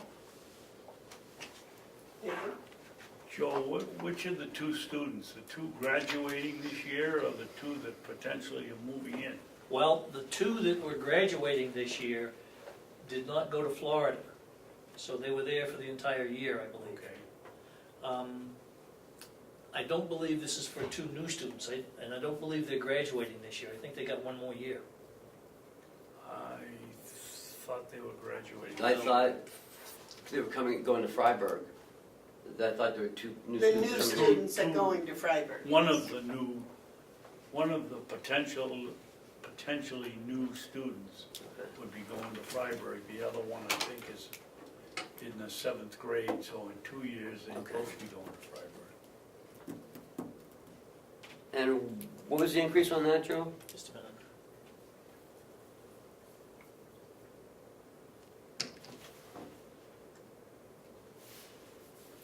On the students, Mm-hmm. 70,438, up And- from 66,266. And if I may, Madam Chair, What was that figure, Jim? 70,438 in this new budget. For the two students? That's what it says, yeah. And what was it? 66,256. Doesn't make any sense. And if I may, Madam Chair, the initial proposal was for 239,496. If my math is correct, and you add another 10,000, 10,750, yes, I'm sorry. I added 10,500. So your number is correct, 250, 246, thank you. Thank you for verifying that for me. I should know better than to correct a mathematician. Not since time change. I'm not right for a week after that. It's just kind of all out of whack. Is there any further discussion? All right. Cheryl, would you read that back, please? Commissioner Bevard motion to approve the 2019 Hales budget, the amount of $250,246, seconded by Commissioner McCarthy. Okay, is no further discussion? All those in favor say aye. Aye. Those opposed? Okay, so we can present that to the delegation on a week from today. Is that, do we have enough We time? have we have to have Kathy change it then, to add in the other I'll 10, have her- I'll have her do that right 10,750. away. Yeah, I'll do that right and then have her send it to me, and I'll bring it, yeah. Does this have to be posted separate? I don't think so, but I will check. Unincorporated places usually not. Okay. Joe, do you have anything else you wanted to update us on? Thank you. All right, very good. Any tabled items? No. Media questions? Public input? All right, we have several non-public sessions. David, would you like to read us in, please? I make a motion, we go into non-public session. Sessions 1, 2, and 3 will be under RSA 91-A, :3, paragraph Roman 2, parentheses, small a. The dismissal, promotion, or compensation of any public employee or the disciplining of such employee or the investigation of any charges against him unless the employee affected, 1, has a right to a meeting, and 2, request the meeting be open, in which case the request shall be granted. And Session 4, RSA 91-A, :3, Roman 2, parentheses, small b, the hiring of any person as a public employee. Roll call, please. Commissioner Babson, Yep. Commissioner McCarthy, Yes. Commissioner Bevard. Yes, by the way, I'll second that. Good idea.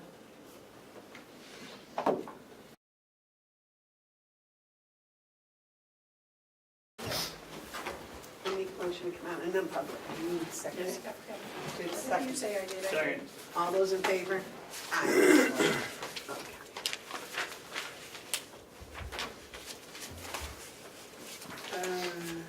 Cheryl? Okay, we all set? Okay. We need a motion, I believe, to seal the minutes from non-public. I'll make the motion to seal the minutes for non-public. Oh, wait a minute. Is it specific one or number, for number Session 3? 3. For section 3? And 4. And 4. And 4? No, just No, 3. Session 3. Sorry, just 3. Okay. Motion's made and seconded to seal the minutes from session 3. All in favor say aye. Aye. Those opposed? No. All right. We hired a new assistant attorney, and we also hired, what's his Point name? of order, Madam Chairman, Yes. we approve the hiring. We approved the hiring. And we approved the hiring of a legal assistant.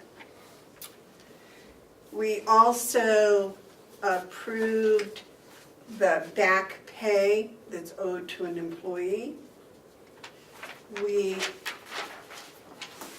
And third session, another session, we approved partial payment.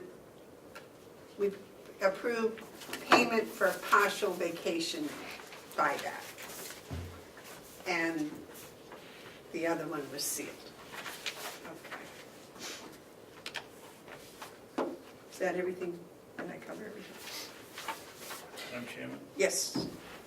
What did I I forget? think that we should be a little more open and say who the employee was that got the money and how much and what we did on the other one. I don't know what your feeling is, but that's mine. Can we do that? It's public information.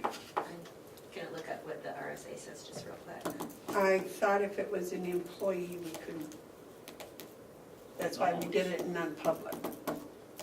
that was why I was a little cryptic. Oh, I'm sorry, what? We made decisions about requests from employees, and David wants to have their names announced.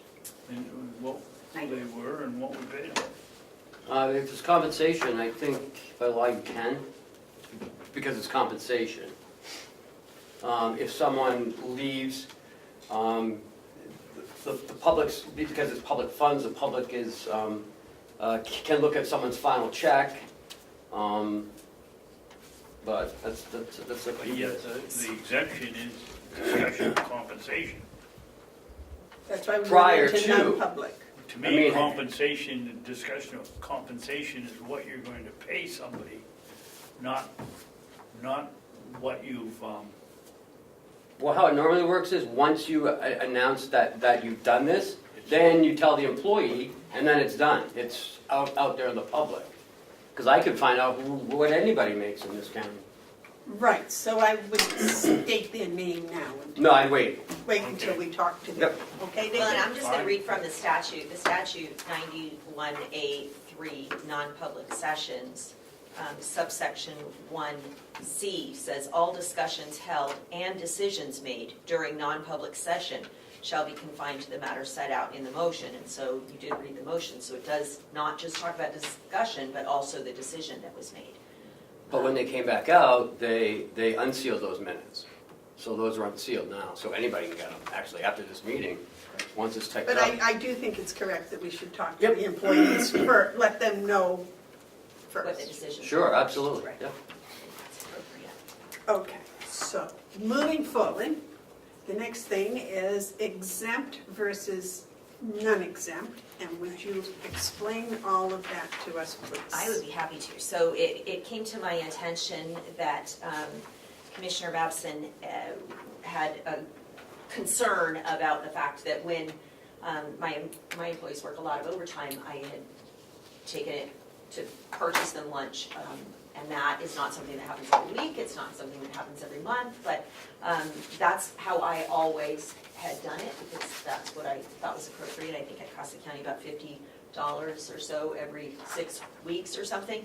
So, but that's fine, I'm happy to know that, that there was an issue with that, and so I took it upon myself to find out what else we could do if that's not something that the commissioners find appropriate. So I did a little bit of research. I wanted to find out what other departments do. What I found is that there aren't any other departments where they routinely work overtime without any compensation, so then I had to go beyond that. I called the New Hampshire Department of Labor to talk about overtime and what is appropriate for exempt employees. They referred me to the Federal Department of Labor, and I spoke with the Federal Department of Labor, and what I found was that we actually have an employee in our department that is classified as exempt, but I believe she should be non-exempt because I don't believe she meets the qualifications for exempt. So we should be either paying her overtime or compensating her by offering time and a half compensatory time. And that is the victim services assistant does not, in my view, and in the Department of Labor when we went over the duties, does not qualify for exempt. I don't know how exactly that happened, but the administrator indicates to me that I needed to bring this to the commissioner's attention and have the commissioners vote to reclassify that position as non-exempt. No, that's not what I said. I'm sorry if I misunderstood. Yeah, I said that, that you don't have any overtime in your budget, so you can't pay overtime, but you can compensate that person with time and a half, up to, and in the New Hampshire labor laws, there's certain amounts that you can compensate them up to. Right. I already had that part from the Department of Labor. What you had indicated to me is that I didn't have the authority to reclassify her as non-exempt, but I had to bring that to the commissioners. I don't think I ever said that. That was my understanding. I don't know how to reclassify her, so I was under the impression that I needed to bring that to the commissioners. But at any rate, Madam Chair? Yes. Can I ask you to explain the difference between exempt and non-exempt? sure. So under the U.S. Department of Labor, and this is federal law, not state law, because we follow the federal law, you have certain employees that qualify as exempt, and that means that we do not pay them overtime. They just work until their job is done. Obviously, we can have a departmental policy to compensate them for that time if we so choose, but they're not entitled to overtime. So it's a policy thing. We can choose to pay them overtime, we can choose to give them comp time, but we're not required to. Non-exempt employees, even if they're salaried, need to be compensated for any hour over 40 that they work. They can be compensated at the rate of time and a half, or they can be compensated at time and a half compensatory time. That's, which I think is what we would choose to do. So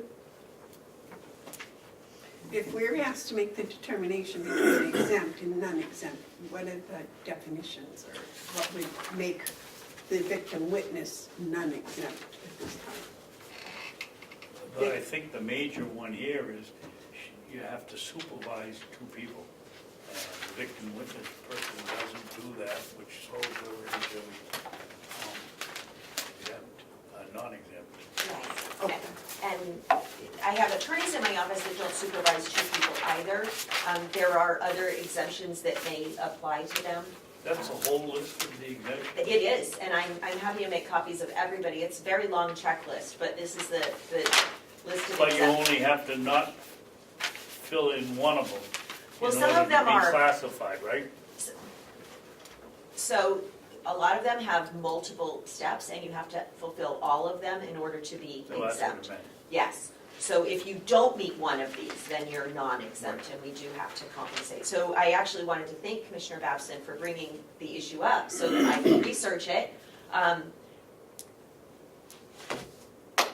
So that's what I want. I don't know how to change it from non-exempt to exempt. I don't do HR, so. Just write a letter to Jessica explaining that, and then establish how you're gonna compensate your employee. Okay, And if you look, the state doesn't do overtime, but it does talk about compensatory.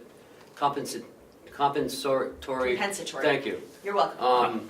Time Right, and how it is to be used, and it cannot expire, and you can't force them to use it by a certain date. right. So if you look that up, it'll I have pay off. that. Is that for an exempt employee? That's for anyone using compensatory time.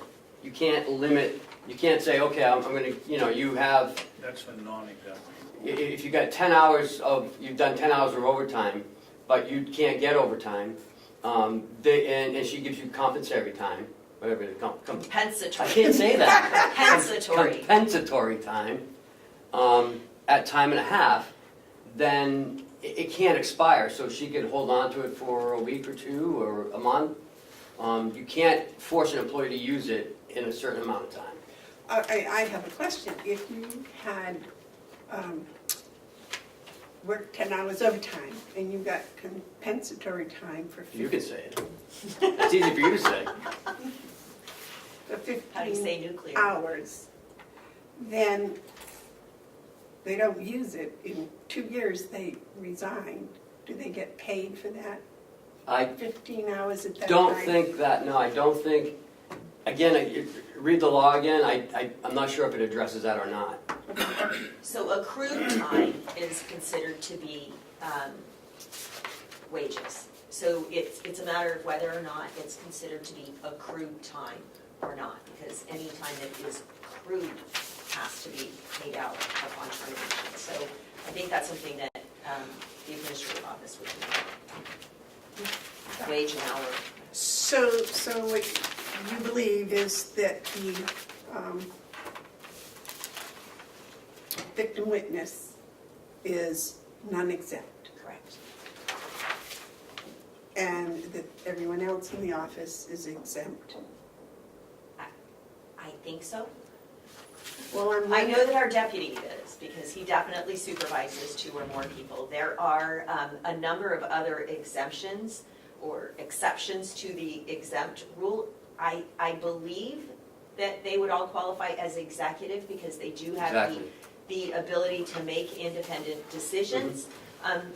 But there's non-exempt is also refers to law enforcement, and so whether or not the assistant county attorneys in my office qualify as law enforcement, that's a question I don't have the answer to. Because we are law enforcement, we are paid to enforce the laws. That is the primary duty of the county attorney's office. But I don't know if we fall under that or not. I'm happy to do that research, it's just gonna take me a little while. For now, they're all very happy. Okay. They won't You be should happy look- if they don't. Your office workers, I mean, like your office manager and your, Right. The why paralegal can I not assistant. think of him, paralegal assistant? They are already Hourly, non-exempt, so they right. qualify. They're for hourly and them. they Okay. work 40 hours unless they have prior approval for overtime, which I don't give them. Okay, so the only one that people seem to be convinced right now would be the victim witness, Right, with the possibility you're going to research the other three right. attorneys. I think that they are exempt, but I would like the opportunity to just make sure that we're doing it correctly. And with regard to her time, I've asked her to find an application on her phone that tracks time and to keep track of any overtime that she has so that I can sign off on that at the end of every week.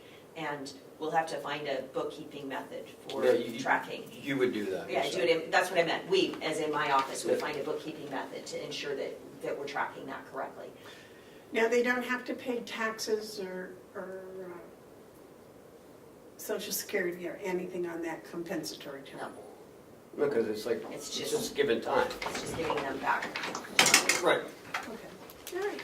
Very I'm interesting. just looking It's at an it. interesting question, because if you paid them overtime, they'd be taking the deductions and the tax money out of it, but if you give them compensatory time, it's free. Are your attorneys at group 1 or 2? You know, I knew that until you asked me the question. I think it's group 1. Well, if you're law enforcement, I'm looking into that. I agree. It I should think be that there's a inclusive. broader question all the way around with relation to prosecuting attorneys and where they fit in the system, because on the one hand, they're lawyers, but on the other hand, they're law enforcement, and so I think that's a broader question. I don't think I'm the only one who's asking that question at this point.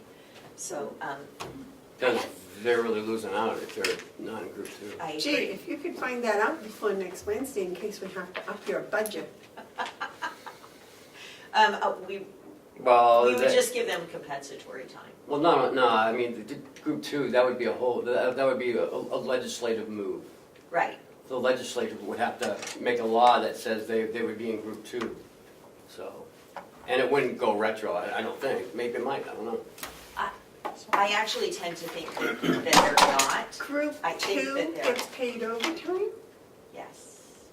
Law enforcement gets paid overtime. Yeah, but what does group 2 have to do, what does retirement have to do with overtime? I'm mixed up. Well, you were talking group 1, and that's why, yeah, now I got it, never mind. So I think the Teachers administrator was in group referring to retirement benefits and how many Yep. years we work and what our benefit schedule is. I just want to say that I don't believe that we will qualify for that. I do think that they would fall on the side of attorneys as opposed to being law enforcement, but I don't have a definitive answer on that. So I'm happy to look into that and verify that, but You have the expertise in that area. I'm not sure that's true, but I can certainly prosecute. May I ask a clarifying question about something that arose in non-public, but without giving any? So I know that the administrator talked about the fact that people don't get paid out their sick time when they leave unless it's over 280, and I was trying to find that in the policy manual. Can you show me where that I is? said, I don't know where it is, I'm not sure. Because I have the sick days policy, which is page 39, and then the vacation policy, which is page 40, and it's not in here. What it says at the end is that all employees leaving employment with the county with appropriate 2 weeks' notice will receive 100% of their accrued time. And sick time is accrued time because it talks about it being accrued. And so if there's an exception to that, I mean, if this is all that we have, I think the county is in a position of having to pay out sick time to employees, which I don't know. I'm not saying I agree with, I'm just saying that the administrators seem to have a figure of 280, and I just need to know where that comes from, because we want to make sure that our employees are, I want to make sure my employees know that they have to accrue that before they're paid out. Because if they're going by the policy manual, they would not know that, and I'll just leave that with the commissioners. So we just may want to clarify I that. think the commissioners are all in agreement that there needs to be some clarification in some of the policy handbook manual, and I believe some people are already working on that. Yeah, we should have it done by this summer, hoping. That's it, that's all I have. All right. Thank you all very much. Anything else? Yes. I got 2 contracts from the state for the roundabout. They're finalizing it. Looks like we are entitled to $5,000 of reimbursement. So the actual estimated cost is going to be $20,593.38. How much? I'm sorry. $20,593.38, which is what I gave. Is that with And last time? the 5,000 or without? That's without the 5,000. Without the 5,000. So it would be So- down to 15,000. No, I'm sorry, it's with the 5,000. It's 25,000, sorry, less the, 5. right. But hasn't gone out to bid yet. When it does, we'll know our actual cost. This includes a 10%, what do they call it? Override or something. It's close. 10% overhead expenses and 6% construction engineering costs. Oh, so that's 2150. So you've signed this once before. And they're gonna just change the numbers? Nope, they already have. And you just need to re-sign this again. It's the same contract with just with instructions that the bid date will be April 16th. Therefore, the return of the, or you can sign it next week if you want and have a week to read it. It's due March 29th. So this 1,000 for the trench and 4,000 for the. Right. For the water main? Right, is our less allowable return that they said we were gonna get? And they hadn't taken it out before? No, because they didn't really know what it was. They had to get some information from Will, find out how old the system was, the air valve, how we were gonna replace it. But this is all still the same, yeah. Yes. Gotcha. Yep. So that's the only number, this is the other one? Yeah, it says right here, sorry, 5,142 reimbursement for the trench, backfill, and the book value. So the one we signed had that number on No, this is, you have to sign both of them. These are the new ones. One's for us and one's for them. And it says, but by copy of this letter, the roadway section is requested to revise the project estimate showing an income of $20,593 to the state. $25,000, which was the original number, $25,735.60, less the $5,142.22 reimbursement for trench, backfill, and the book value of the non-participating water main, which gives us now a new total of $20,593.38. In the budget, we have $25,000, so there's a little bit of buffer room in case the bids come up a little bit higher. Okay, someone want to make a motion to sign this? I'll make a motion to sign the contract. David, want a second? No. I don't think Why I not? can second it You can because I'm second a it. signature. No, it's my signature they want. Okay, yeah. Well, You guys already moved forward with it, it's just no, I just, my feeling is we put the pipe where they told us to put it when they did the construction job.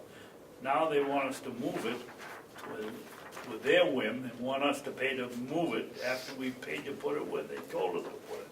Yeah, I'll second it. Only because you can, so. All those in favor say aye. Aye.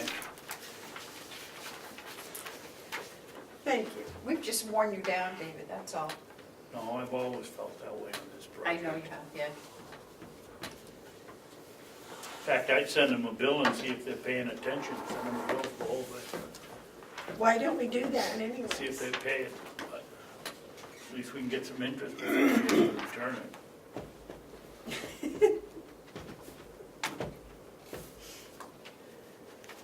Today's date, right, March 13th? Mm-hmm. Oh, it is 2019, isn't it, still? Fill it in quick, 'cause it might be the 14th before it's finished. No, we only had 2 things on the agenda. It's crazy. It's almost as bad as like a delegation meeting.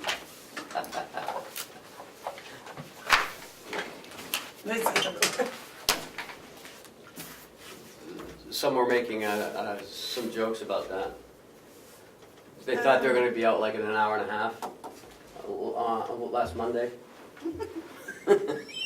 Ed shaking his head. It happens. It happens.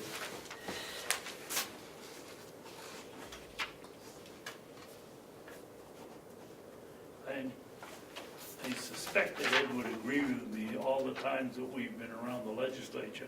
Anytime they tell you it's gonna be a short day, it's a day that goes forever. I'm just gonna start saying, yes, it's gonna be one of those days, long day. Yeah, yeah. See Oh, we if won't be out here until 4. We'll be out at 10. Right? There it is, signed with black ink. Should funds not be provided, the water main relocation work will be deleted from the contract. Yeah,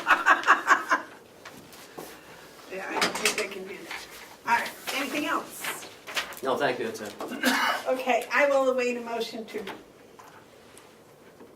Adjourn? adjourn. I will make that motion. Madam Chair, I thought you were going to do the checks. Oh, that's right. All right. Sorry. You're correct, we can't adjourn until after that. And 2 people can adjourn the meeting at that time. And Madam Chairman, what about the 91A request? You want to discuss that now? Well, what's a better time?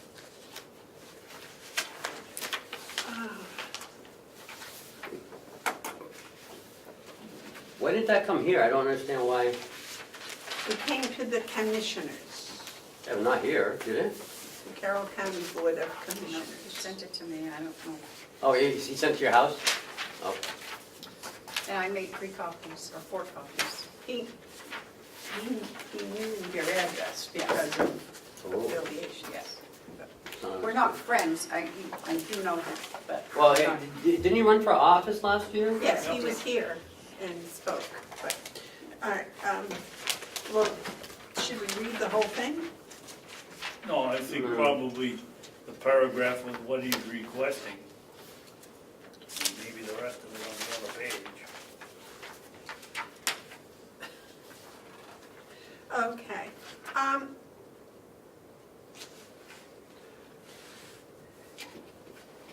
The purpose of reading this is to discuss this particular request or to discuss pieces of it? Because I don't think we can discuss the personal request, can we? Yeah, it's a public request. Public request. Okay, this request for information under New Hampshire RSA 91A came to the commissioners. It says, Honorable Commissioners, this is a request for an opportunity to inspect and or obtain copies of public records pursuant to New Hampshire's right to know law, RSA's Chapter 91A, etc. It is hereby requested that copies of all written requests for appropriation transfers submitted to the commissioners by department heads, elected or appointed, between August 4th, 2015 and December 31st, 2018 be made available to me. It is also requested that copies of all written recommendations by the commissioners to the executive committee pertaining to any of the foregoing requests be made available to me as well. And then it goes on and quotes the law 2413D, transfer of appropriations. And it says, then please send copies of the requested information to me by registered mail at the address first stated above. If there are any fees for locating or copying these records, please inform me if the cost will exceed $20. However, I would also like to request a waiver of all fees in the disclosure of the requested information is in the public interest and will contribute significantly to the public's understanding of the workings of the Carroll County budget and appropriations process.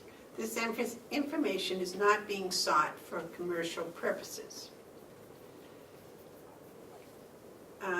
It just goes on and says that we have to respond in 5 days.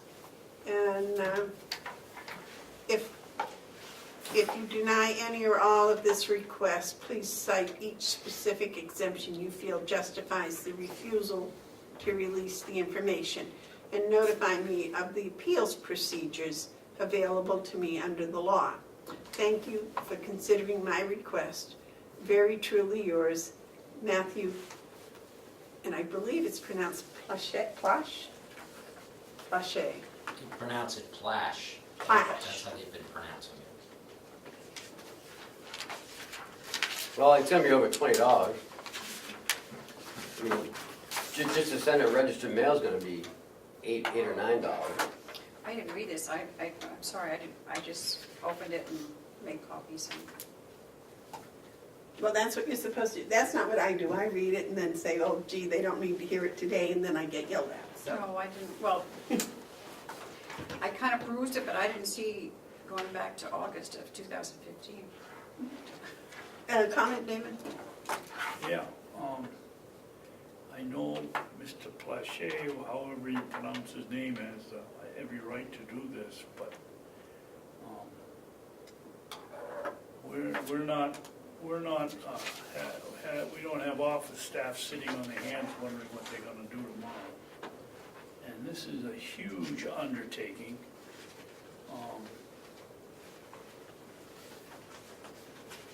And we've got to do it. Some of the things, for instance, we didn't have a transfer sheet till 3 years ago, wasn't it, Ken? 2015. Oh, 4 years ago. Is that about when you started? Mm-hmm. Okay, and it also requires copies of all written recommendations by the commissioners to the executive committee pertaining to any of the foregoing requests be made available to me as well. Well, the only request I see is for the transfers. And, That's what we have. We have, it's about 250 from back then to now. Maybe even a little bit more, maybe 300 transfers. oh, I didn't remember that we started, I thought we started about 3 years ago that we, Since I got here, July of 2015. well, So, when was Representative McCarthy complaining about all the transfers? Was that in 2015? mhm. Okay, all right. There is something in here that I didn't notice. The commissioners shall request to the executive committee in writing all interdepartmental transfers or appropriations regardless of the amount. And we have those. I know, but I didn't realize that we've been operating on $1,000 or less. This says it at any amount. Well, that's Right, for, and we have every amount. but that's that's when you take it out of one department to another department, not in the same department. There's intra and inter. I know, but the fact is, we haven't been doing the inter. Yeah, we have. If it's Yeah, we have. No, we've been doing everything. $1,000 less, I have some for like $8 that Yeah, you that do, I that's told right. them. that's right. I mean, I presented it to them and they vote on it, or for information only. So, Right, 'cause you say, we don't have to see anything that's less than $1,000, correct? So, I mean, the really? new law that if it passes the yeah, but I Senate, do everything else. So if it passes the Senate, we'll have to continue the interdepartment transfer appropriations. I think we should future. continue all of them. Huh? I should at least bring them to you guys to let you know. Okay. You know what I mean? Just keep everybody updated. Not that we have to send it to the executive committee, but at least you guys know, hey, you know, they're making a $8 transfer from DPW, gas to the equipment change. I mean, that's not a big deal. And I have all these in one book in one location. Oh, good, so you can. Yeah, I mean, Oh, all right, it's not a big deal. Okay. It's just the copies and the mailing's gonna be more than $20. So, So, okay, because he was saying it was going to be a long, drawn-out process. Yeah, I thought it was. No? If you've got them all, we just. well, plus I've got every transfer logged in from Right. 15 on, so. Is his address there, so I can at least mail it to him? Yes. Okay. I Yes. think it's on, I gave you a copy, right? Yeah, It's on the I brought it top. downstairs though, so I don't have it, but I didn't look at it. So,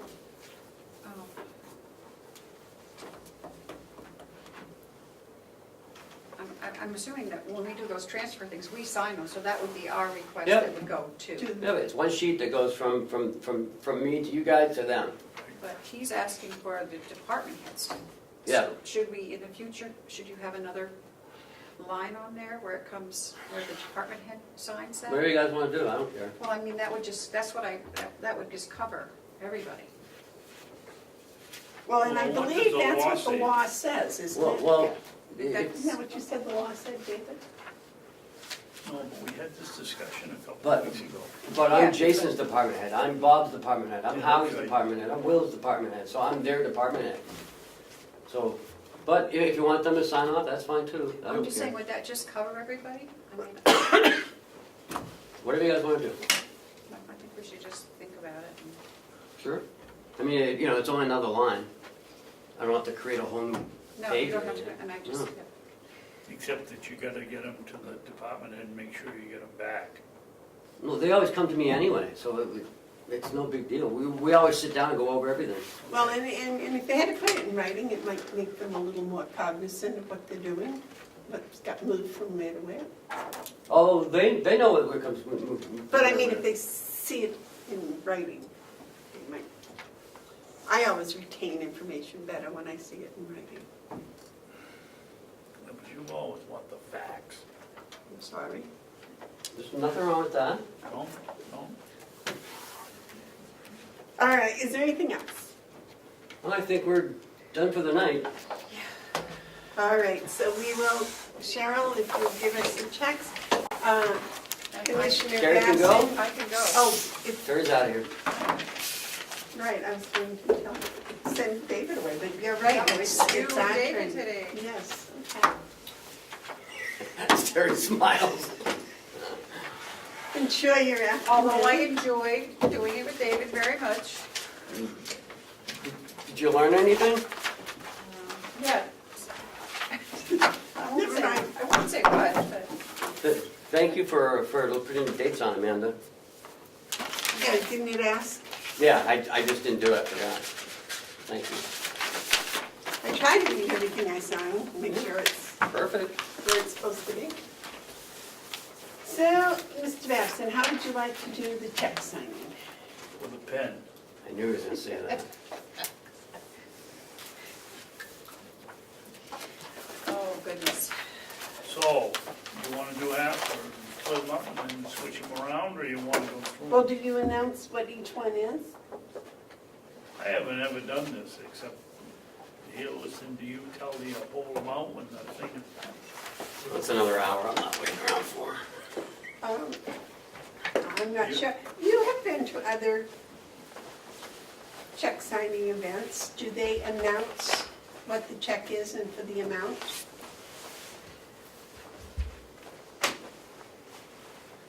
Yes. Yeah, they say they say what the check is for, the amount, and then they sign it Did you hear that, David? real quickly, that's all. Nothing's really quick with David. Well, I'm not sure about anything. Did you hear what it said, David? Yes, and I'm just thinking, I put a lot of time in this, and I'm not sure that I wanna put a whole bunch of extra in, reading down that we bought beach balls, pen refills, dryer sheets, Uniball pens, biofreeze pain reliever. I'm not sure I want to do that. Well, I think what he's saying is if we made the statement that Amazon Capital Services for $1,692.78 for various and sundry items would be sufficient. If they want to know more, they can come in, the finance office will produce the receipt. You have it all right there. Want to check those off to see that?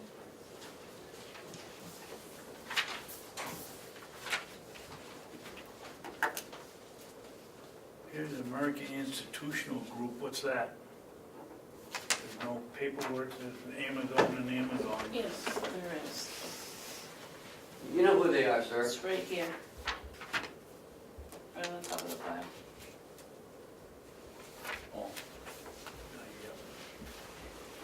That was me. That is American Institutional Medical Group. I hope that helps the people that are watching.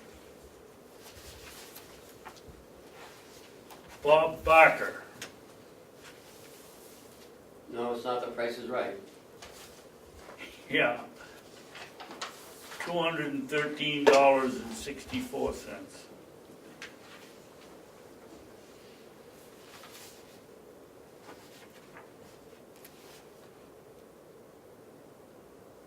And we won't announce what that's for.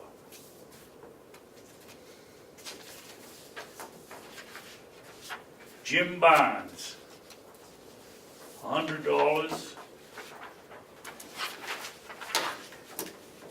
I don't know whether he juggles or pays an instrument or what, but he was here for entertainment.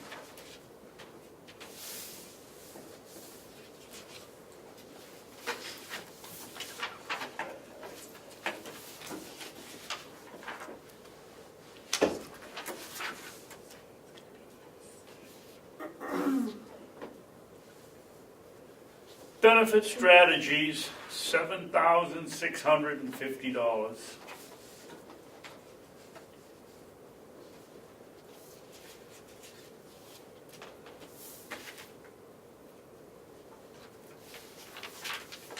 We're missing a check, Dave. We've got, Did he get, no, it's right, you can pick this up, it's we right have underneath. 20, and we have 21, and then we have 20. Oh, you just Three. picked this one up. Is that number 22? I don't know. How can you lose a check from them? Which one are we missing? You picked this file up and said it was missing. 51,522. Yeah, but who's it to? I have no idea. Oh, Jesus. Okay.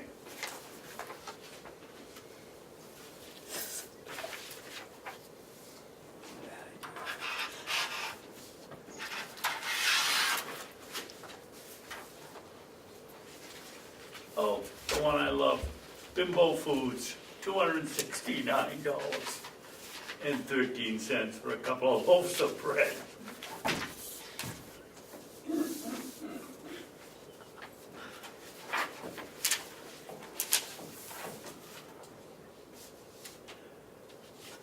Bradley's Hardware for $102.54.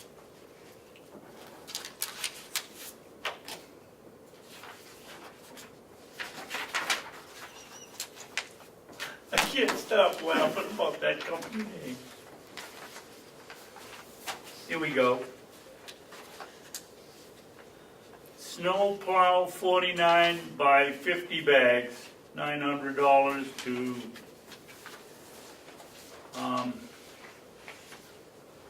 Building and Ground Supply.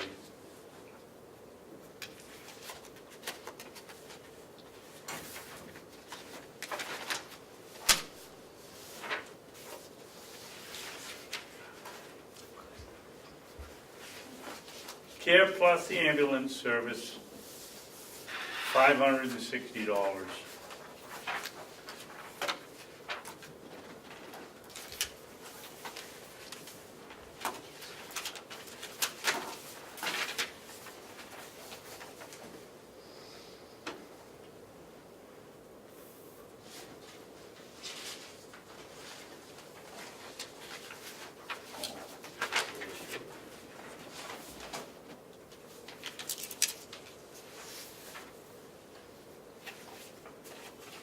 here we go. Caring nurses, $3,626.75. That's not too bad. That's a low one. I don't really think your system's working. Pardon me? I don't think that system is working. It looks to me like that's a big mess. I'm putting them over there.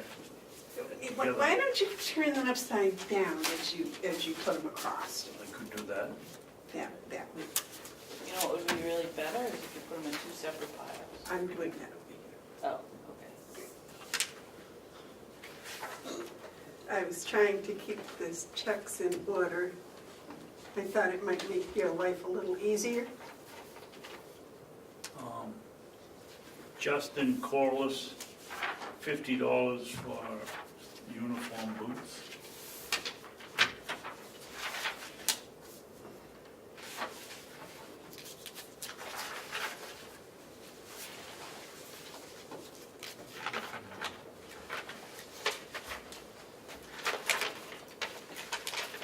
Crystal Rock for water and equipment rental, $140.91.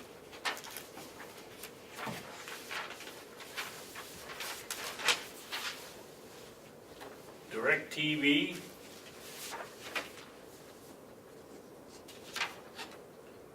$1,057.17.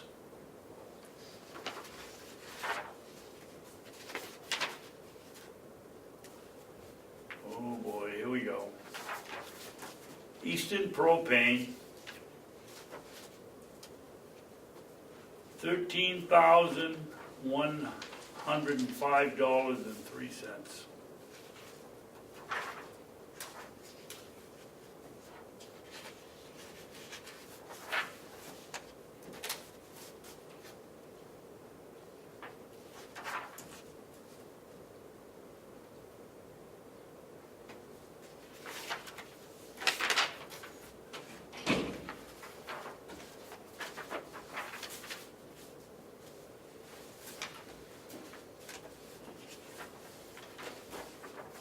Diane Emerson, clothing allowance, $125.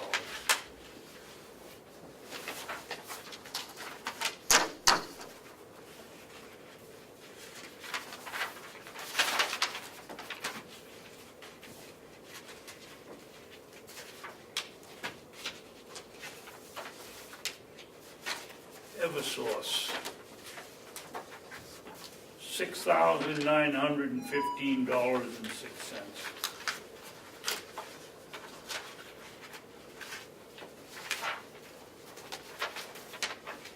Why is there only one Eversource today? We usually got 5 or 6. I think you picked some last week. Yeah, the large power comes in a few days later than the others. Okay. Exactitude Hardware Consultants, $576. That's a lot of advice.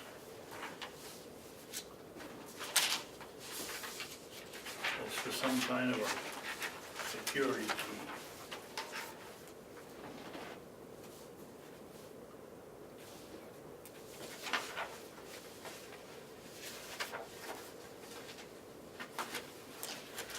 Muriel Farah. She gives the GE equivalent course at the House of Corrections for $825.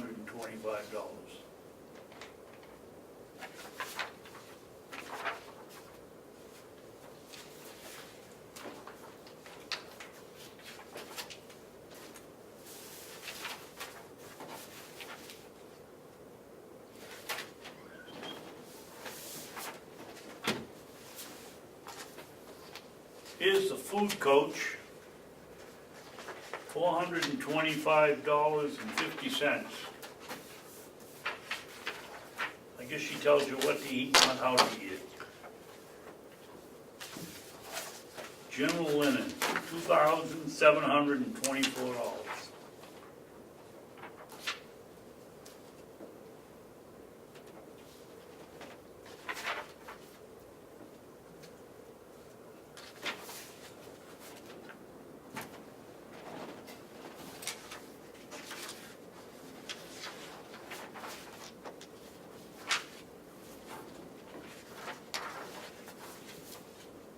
General connectors.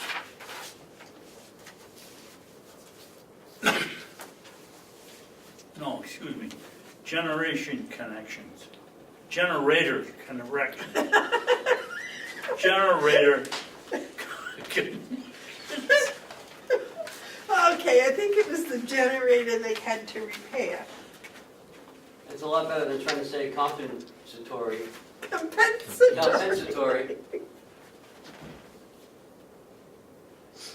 I'll tell you what, $2,725. Replace rotor stator and something on one of the generators. And minor PM at the jail for $300. I don't know what that is. Preventative maintenance. Is that what it is?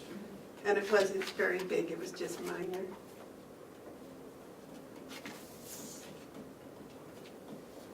Hannaford's, $135.22.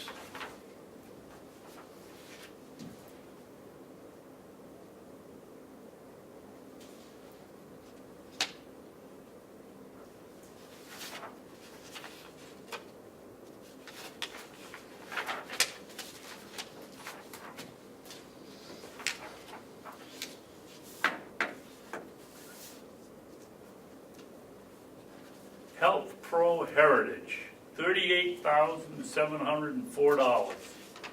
This is for therapy services. What?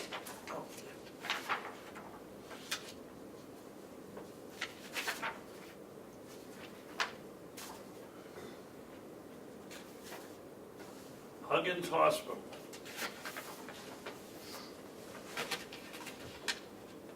Lab work, $456.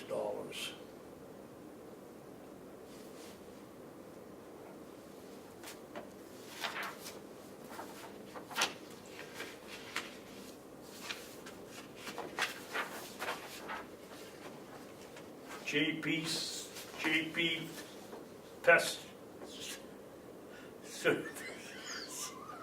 That's to get rid of the buggies and the mice.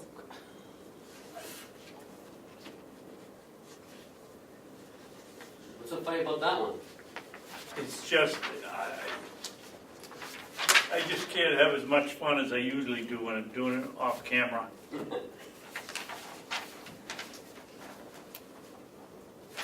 Here's Lisa McKenzie for clothing allowance.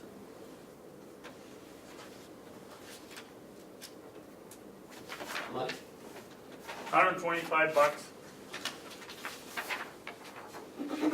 That's a yearly clothing allowance. Yeah. Here is Nick Manolis for $1,958, and it's for a round trip from Concord to Ossipee. He must be driving backwards. And Carroll County Leadership Academy. Carroll County Leadership Academy, $1,900.58 and 28 cents.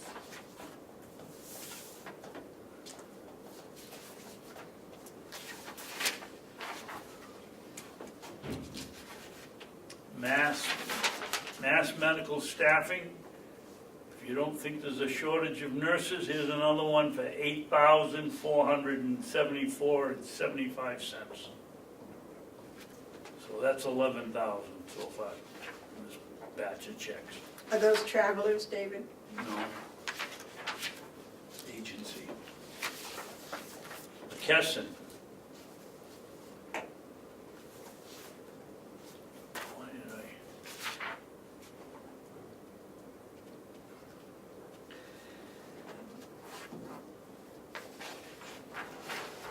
that's for our next travel. There's, that's the mass.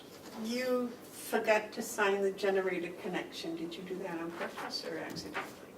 No?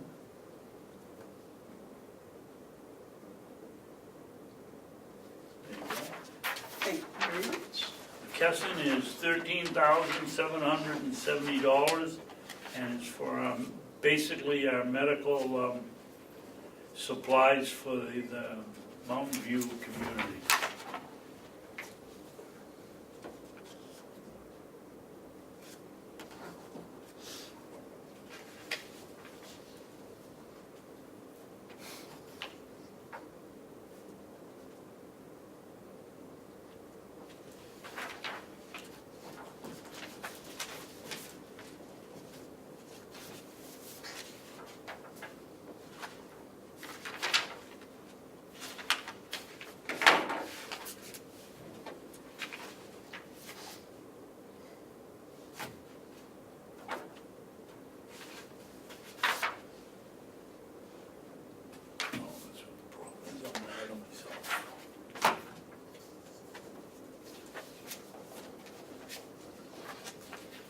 This is Medline, another medical supplier for the county nursing home.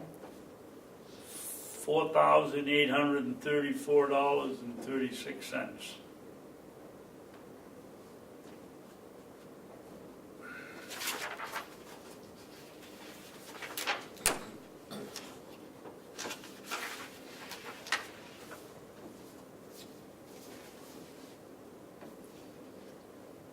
Here is a reimbursement from the Merrimack County of Correction, Department of County of Corrections, reimbursing us for some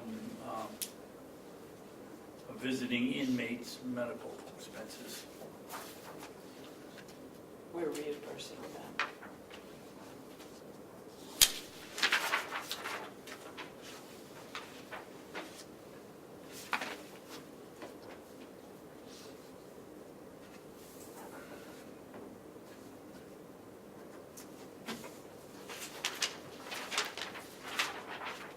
Here's an invoice from Napa, North Conway, blister pack capsules for $24.99. We do business with Napa in Redstone, Napa in West Ossipee, Napa in Wolfboro, Napa in Sanbornville, and we don't seem to be able to combine our purchases, which we should.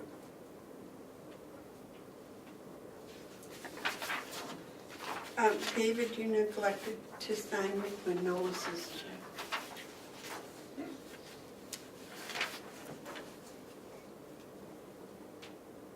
Are they getting duplicate payments? I'm missing a lot here.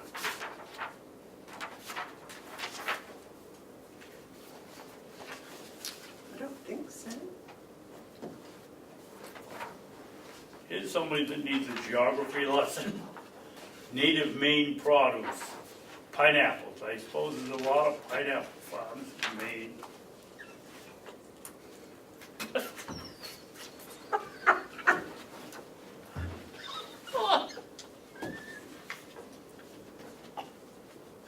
Oh my goodness, we're gonna get in trouble.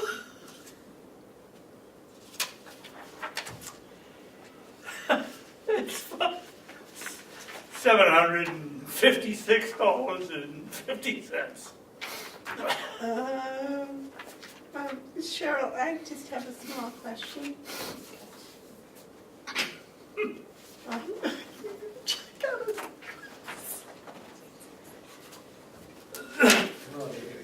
Is it in the air or something, or what, or are we getting punched?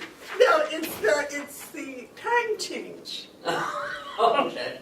When I used to teach high New school Hampshire in the Interlocking afternoon. Trust. This is paying for our interlocal trust. Thank you. This is paying for our health insurance for our employees.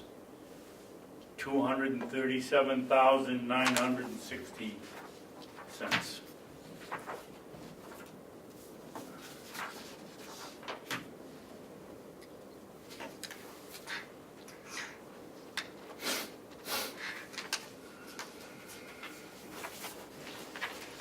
This one is for Omni Mount Washington Resort, $1,820 to reserve rooms for the Primex conference.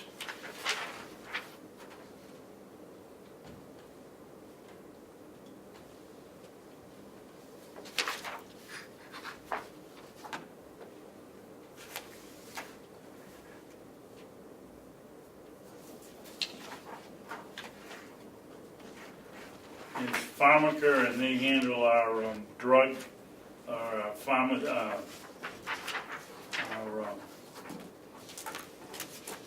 drug disbursement and or supply at the nursing home.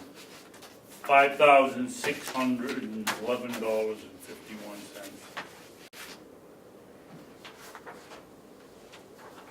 What's the name of that company, sir? Pharmaca. Farm America. No, you said it right, right? Pharmaca? Oh, is it Farm America? Pharmaca. Oh, Pitney Bowes, postage meter, $93.60.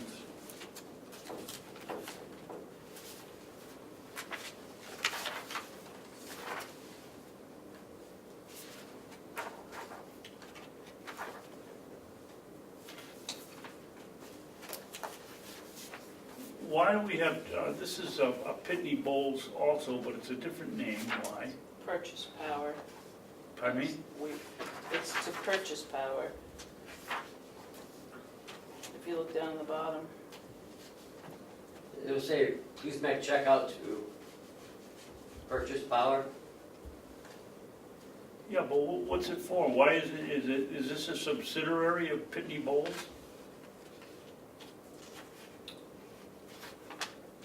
No, it's called purchase power. Yeah, but it has, the heading is Pitney Bowes.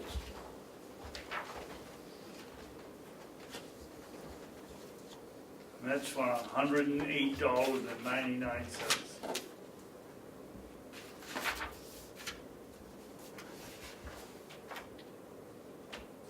Kim Reed, it's clothing allowance.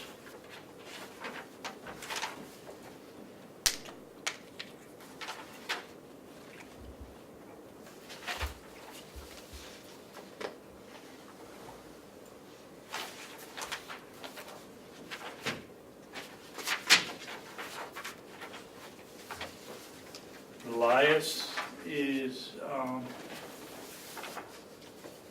the educational programs we have for our workers at the Department of Corrections. They save a lot of money. They don't have to go to training. They can take it on a computer and get the credits and keep up their certification. It's $6,332.58. I don't remember the actual figure, but Jason gave us the figure of the number of hours that his crew has spent keeping up to date. Electronic monitoring here to satellite tracking of people. $46.75. $46.75.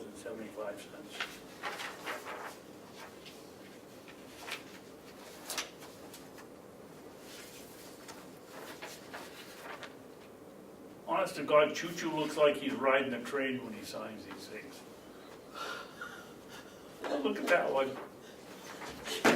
I wouldn't talk about signatures if I had one like yours.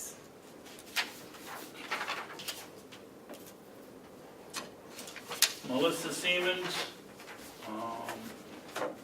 $440 for preparing delegation meeting minutes twice and coordinator duties.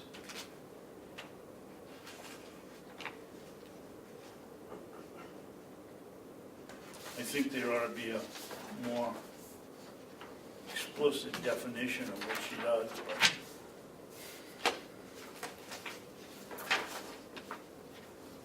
we go. Sheen, Finney, Bass, and Green, legal services.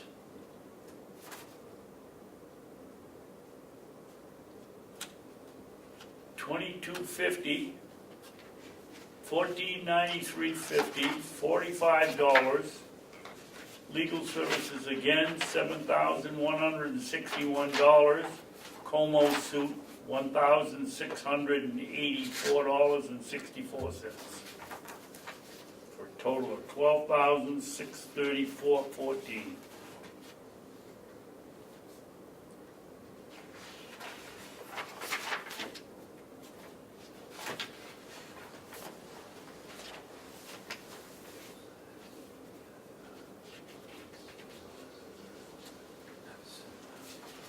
Oh, she's sending them in 3 bills? Okay.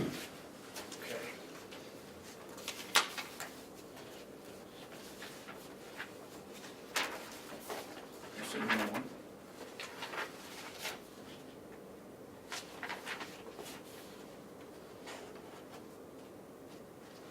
This is for an individual's contribution to the retirement system, $216.97.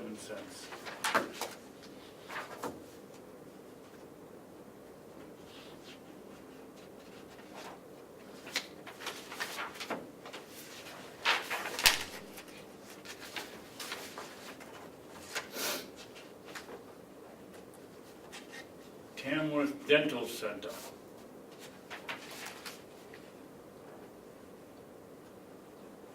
They must have taken out a tusk instead of a tooth. $501. What? Yeah.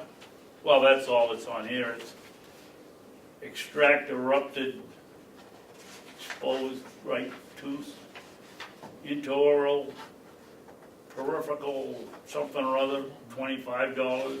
Extract erupted, exposure, $184. Interoral again, $29.75 for a limited oral evaluation. These are all for our, I assume for our residents of the, yes, it is, of the House of Corrections.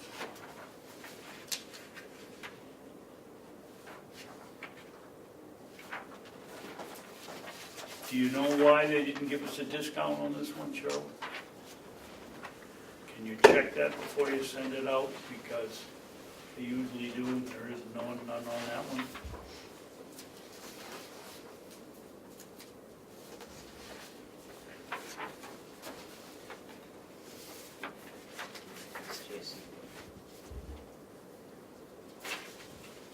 Carroll County Attorney's Office, $319.06 to Thomas Reuters. I think that's for some kind of law books.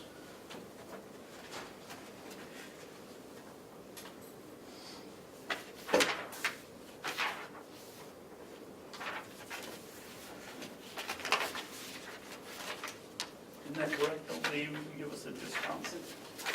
Yeah, they usually do.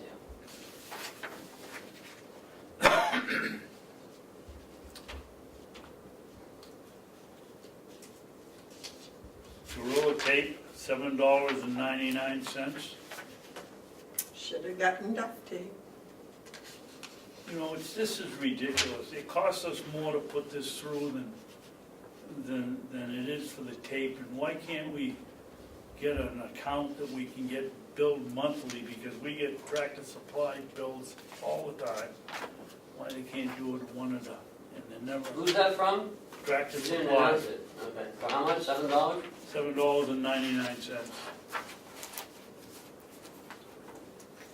Whoa, here we go. This is why I asked this morning what the manifest was last week. You've heard all of the money we've spent this week already.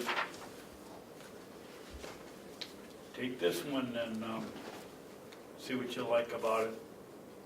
Treasurer of the State of New Hampshire, $430,431 for nursing facilities, home and community-based care. This is the check that we pay every month, and we have no say about it. Point of information, is that BEAS? Yes, sir. Yes. Thank you. Do you want to take a copy of it, Ed, and put a bill in to see if you can change it? Yeah, I'll do it again. I just heard that, that there's, they had a meeting with the executive committee today, with the executive counselors on 3 managed care companies. And they want them to start in I think July. I didn't think we were doing any of the managed care. That was one of the lead articles in Yeah. in the, In the Union Leader today, well, wasn't it also in the Conway Sun? yes. That the counties would be doing that? No, everything except long-term care. So home care, I'm thinking that it's gonna have to, it's just gonna play a role in it with managed care. Here's UniFirst Corporation, they are supplying us with chef coats for $106.97. How many coats? Pardon me? How many coats? How many coats? Probably 2, 3. 80. 80 coats for $100? Those are aprons. Oh, 150 terry cloth, must be not face cloths, the rest of them. 11 chef coats, 11. each one. Is it just being laundered? They're not buying them, are they? No, they lease them. Oh, Your son only got 11 jackets this week. Does he wear them to bed or? David, you can sign that check for Melissa. Okay. They all get, apparently, all of the dietary cooks get 11 jackets a week, what? or a week and a half, and they just swap them off as they bring in the clean ones and take the dirty ones. That one you just, Oh, there we go. Waste management. $1,989.19. For that, we get a recycled material offset for $55.86. Container service plan for $19.90. 10-yard dumpster service recycled materials, $138.20. 8-yard compactor service, $1,599.47. Fuel and environmental charge, $175.76.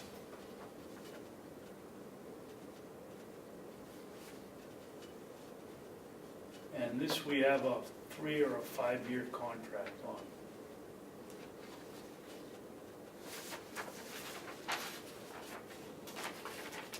And the reason the dumpster is so expensive is because it's got the compactor attached to it.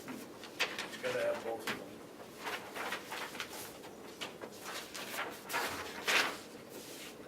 And here's WEX. Fuel charge for the cruisers, $2,178.16. Gasoline, I don't know, I would think gasoline might be considered a fuel. $179.91 for $2,358.07.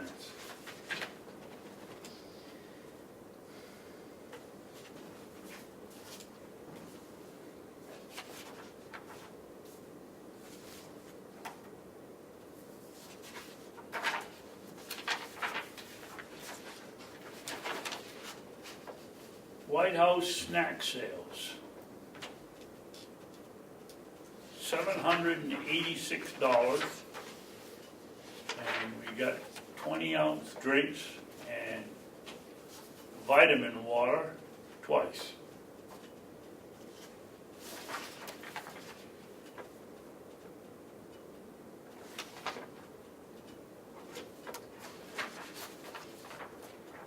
I believe that one of these is sold to us and we resell at Mountain View. The other one is for the machines that dispense, no? Do both of them do the dispenses? No, that's all from over there. It doesn't, we don't have anything to do with the machines that are here. Okay, so this is all, Yes. and so we basically get reimbursed because the people buy it.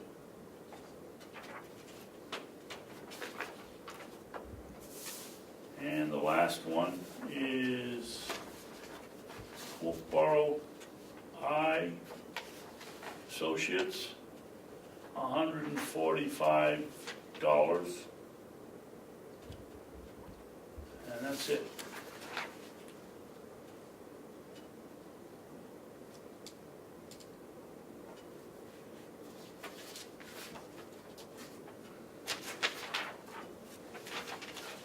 Where are the checks? Are they underneath here for the Yes. delegation?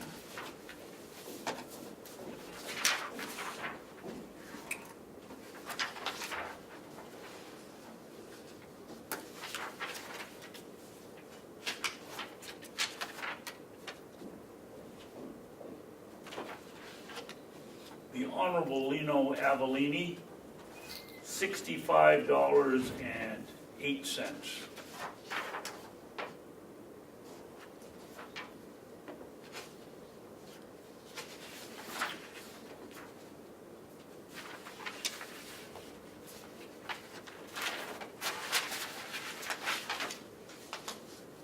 Anita Burrows, $51.04.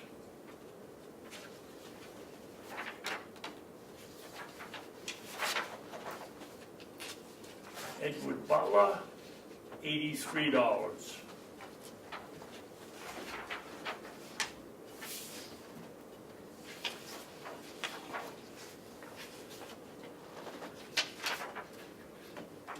Representative Comeau, I would like to give you my personal thanks that Ed is, I think, the only one here that doesn't take any mileage for his trips back and forth here. Considering you make $100 a year before taxes, I think that's very generous of you, and I thank you. Can I add a comment to that? Ask the chairman, I'm only the secretary here. I don't take the $200 either. You don't take that either? I do not. Well, then I'd like to thank you even more. That's very generous of you.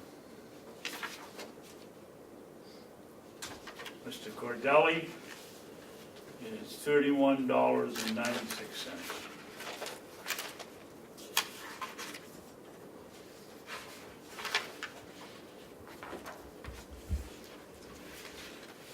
Carroll Crawford, $48.20.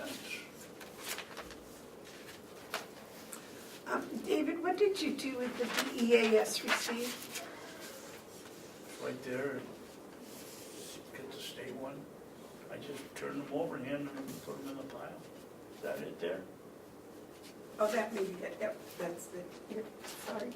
You see a lot of checks for $430,000. I was trying to Just look at the looks heading.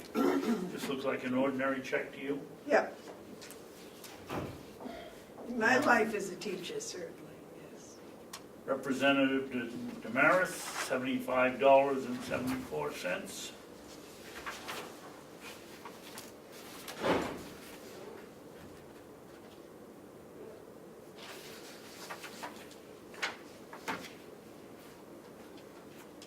Representative Knurk, $91.76.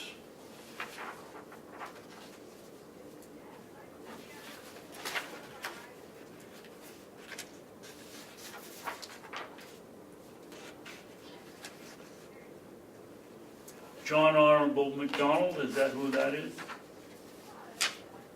Why not Honorable John McDonald? Oh, I Is didn't it a know was- misprint? I didn't know it was in there differently than the It rest of it. says John, period, Honorable McDonald. Okay, I'll fix it. It's in the system backwards then. And he is collecting $80.16.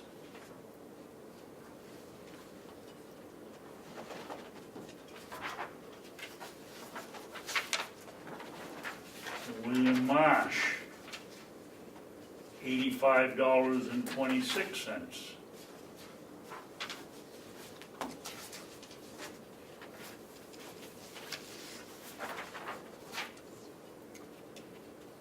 Representative Nelson, $42.40.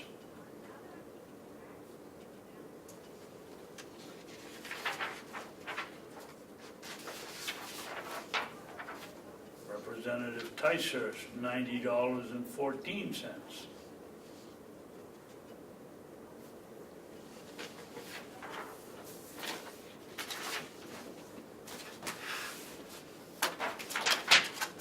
And Steve Woodcock, $138.16. Where's he live? I don't know.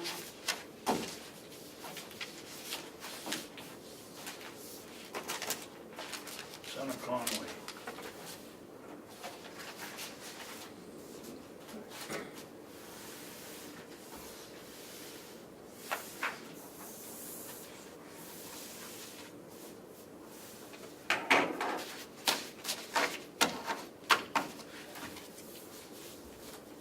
Might I have those?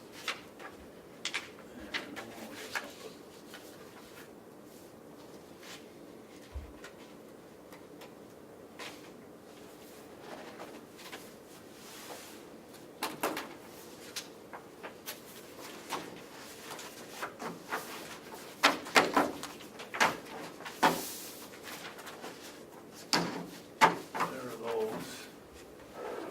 I'm gonna sign that. What's that?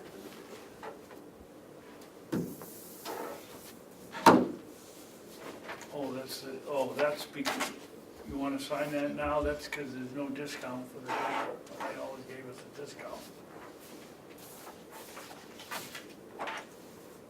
You want that pulled out? That's why it was. No, I have a note. I'll find out, but Well, how does it work? Is it easier for us to write a new check, tear that up and write a new check, No, and it's take the not. credit? you know, we'll have, by the time I call them and ask them about it, we'll have another bill, so we Okay. can just have them adjust that one. It's easier.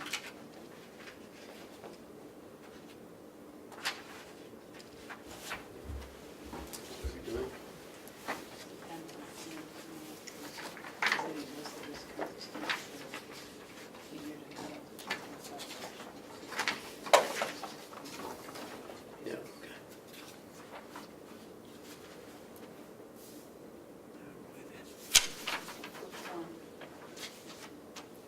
I'll put it in there eventually. All right, I guess we're done. So, yeah. That was informative. Did it open your eyes a little bit?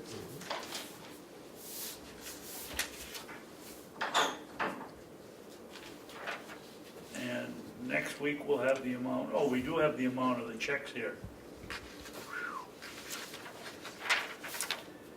Is there anything added in here that we didn't sign? No, it's because of the BEAS and the health insurance all in Okay. 1 week. Well, this one is just a meager $822,727.78. Wow.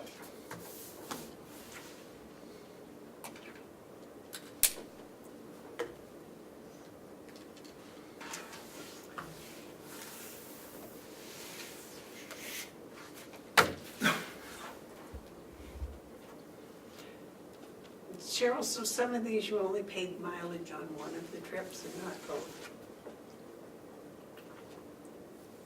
What, I'm not sure which one you're talking about. Well, that was the meeting that was. Let's see.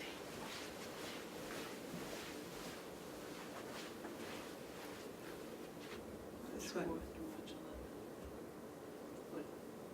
Oh, yeah, he had crossed it out here, but he didn't here, so if they cross it out, I don't pay it. So apparently he wanted to get paid this day, and this day he didn't. That was his crossing it out, so. And you've been to the meeting. He was at the meeting. Yeah, he signed it, he was at the meeting, but he didn't want to take the mileage.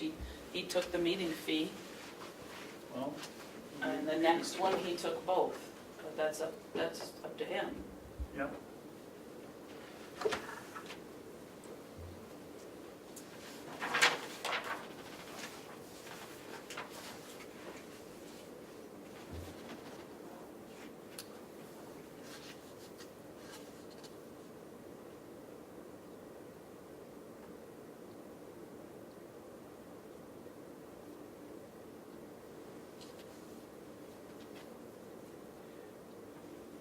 So they can write it in or not,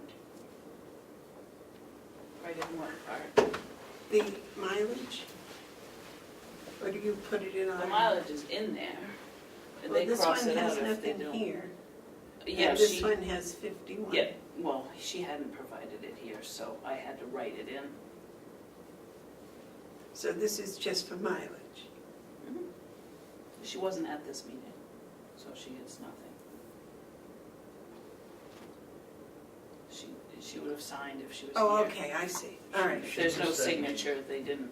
So this shouldn't be, I thought that should be 76.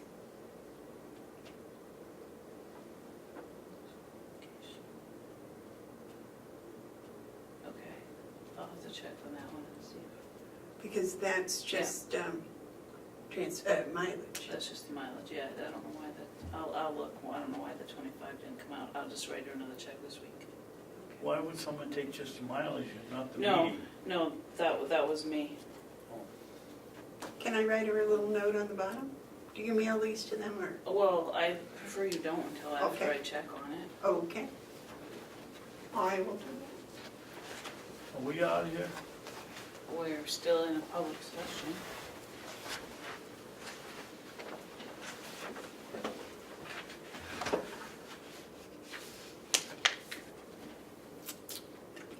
Ed, can you tell on that how many people watch the show and how much of the show they watch? Yes, it's on 3 different platforms, so I would have to add them up. You what? It's put out on 3 different platforms, Okay. so I would have to add it up. Each one is separate. Oh, you don't mean three platforms simultaneously? You know, one here, and one here. Yes, So how does that tell you how much anybody's watched? I would have to look at each one, because some people prefer to use the other platform, so I'd have to add it all up. Oh, I see, okay. So it identifies what platform they're watching it on? No, well, it's uploaded on 3 different platforms, so I would have to go to the admin panel for each one. Well, if it's loaded on 3 and I'm watching it on A, that means I'm not watching it on B or C. So you have to take every individual and add them on all 3 platforms to find out how long they watched. You're looking for a total amount of minutes watched? Well, let's say if I was gonna watch it and I wanted to know how much of the meeting I watched, or you wanted to know how much of the meeting I watched sitting in my living room. I think I can just get an average, then it doesn't Okay. take. Cheryl, why did you pull out all the delegation checks? Because it's easier that way, because they're all on one sheet, and that they are alphabetical when they come out of the printer, so that just scatters them throughout. It's just, Well, I've just put them all back in. Yeah, I don't care now, that was just for the ease of you guys, I thought that would be No, easier. it's a whole lot easier because I go by numbers and sometimes we get them confused in the Okay. numbers. So Well, I had previously- all of these numbers that were missing that really weren't missing because, Well, previously, the boards like to have them separately, it was easier for them. If you want me to put them back in, that's fine.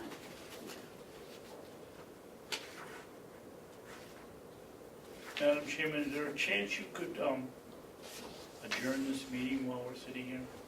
I'm not done signing the checks Yes. because I was trying to put them back in order. Well, I know you're not done, but I'm done. I was asked to deliver that. Thank you.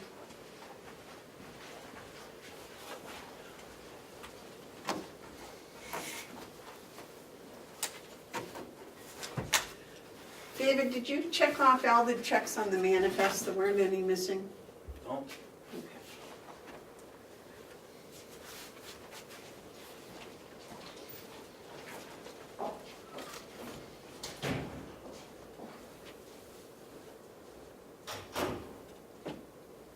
Is he coming back? I have no idea. It would have been nice if he'd made a motion to adjourn if that's what he wanted to do, but. Can't do it now, can you, with just one of you, can you? The chair. Oh, can.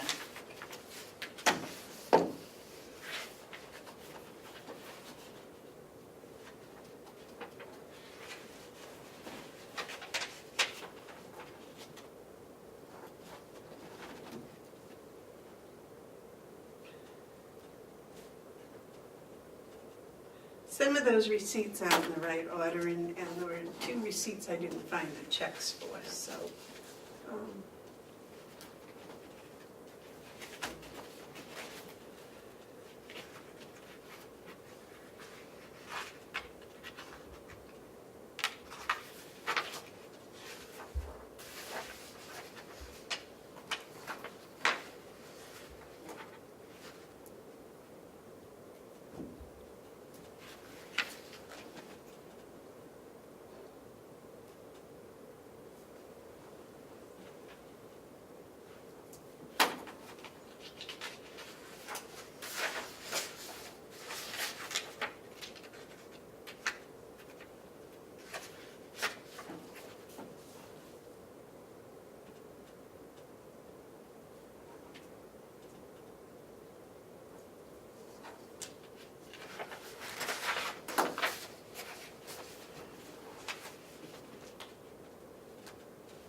Does that make it null and void? No. That's quite a signature. Well, he signed it right here. Just put that little, well, he does that all the time.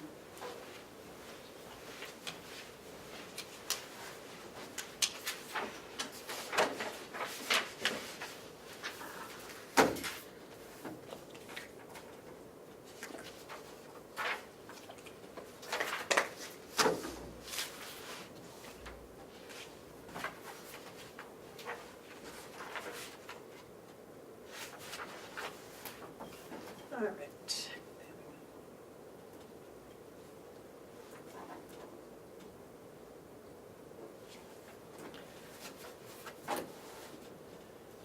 right. There were these 2 that I must have misplaced the checks for. This would be under R or S? S.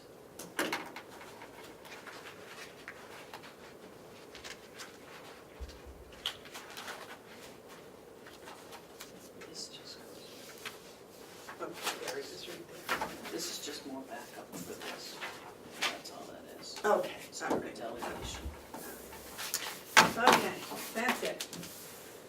all done, all accounted for.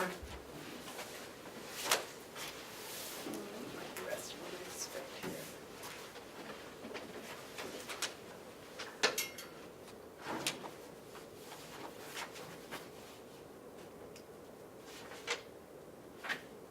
Yep.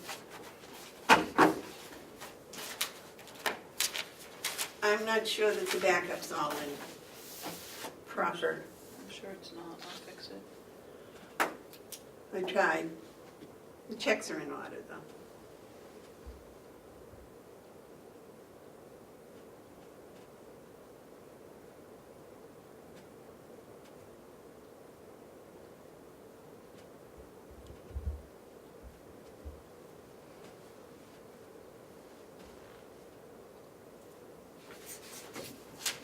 You want to ask him if he's coming back in here to adjourn the meeting?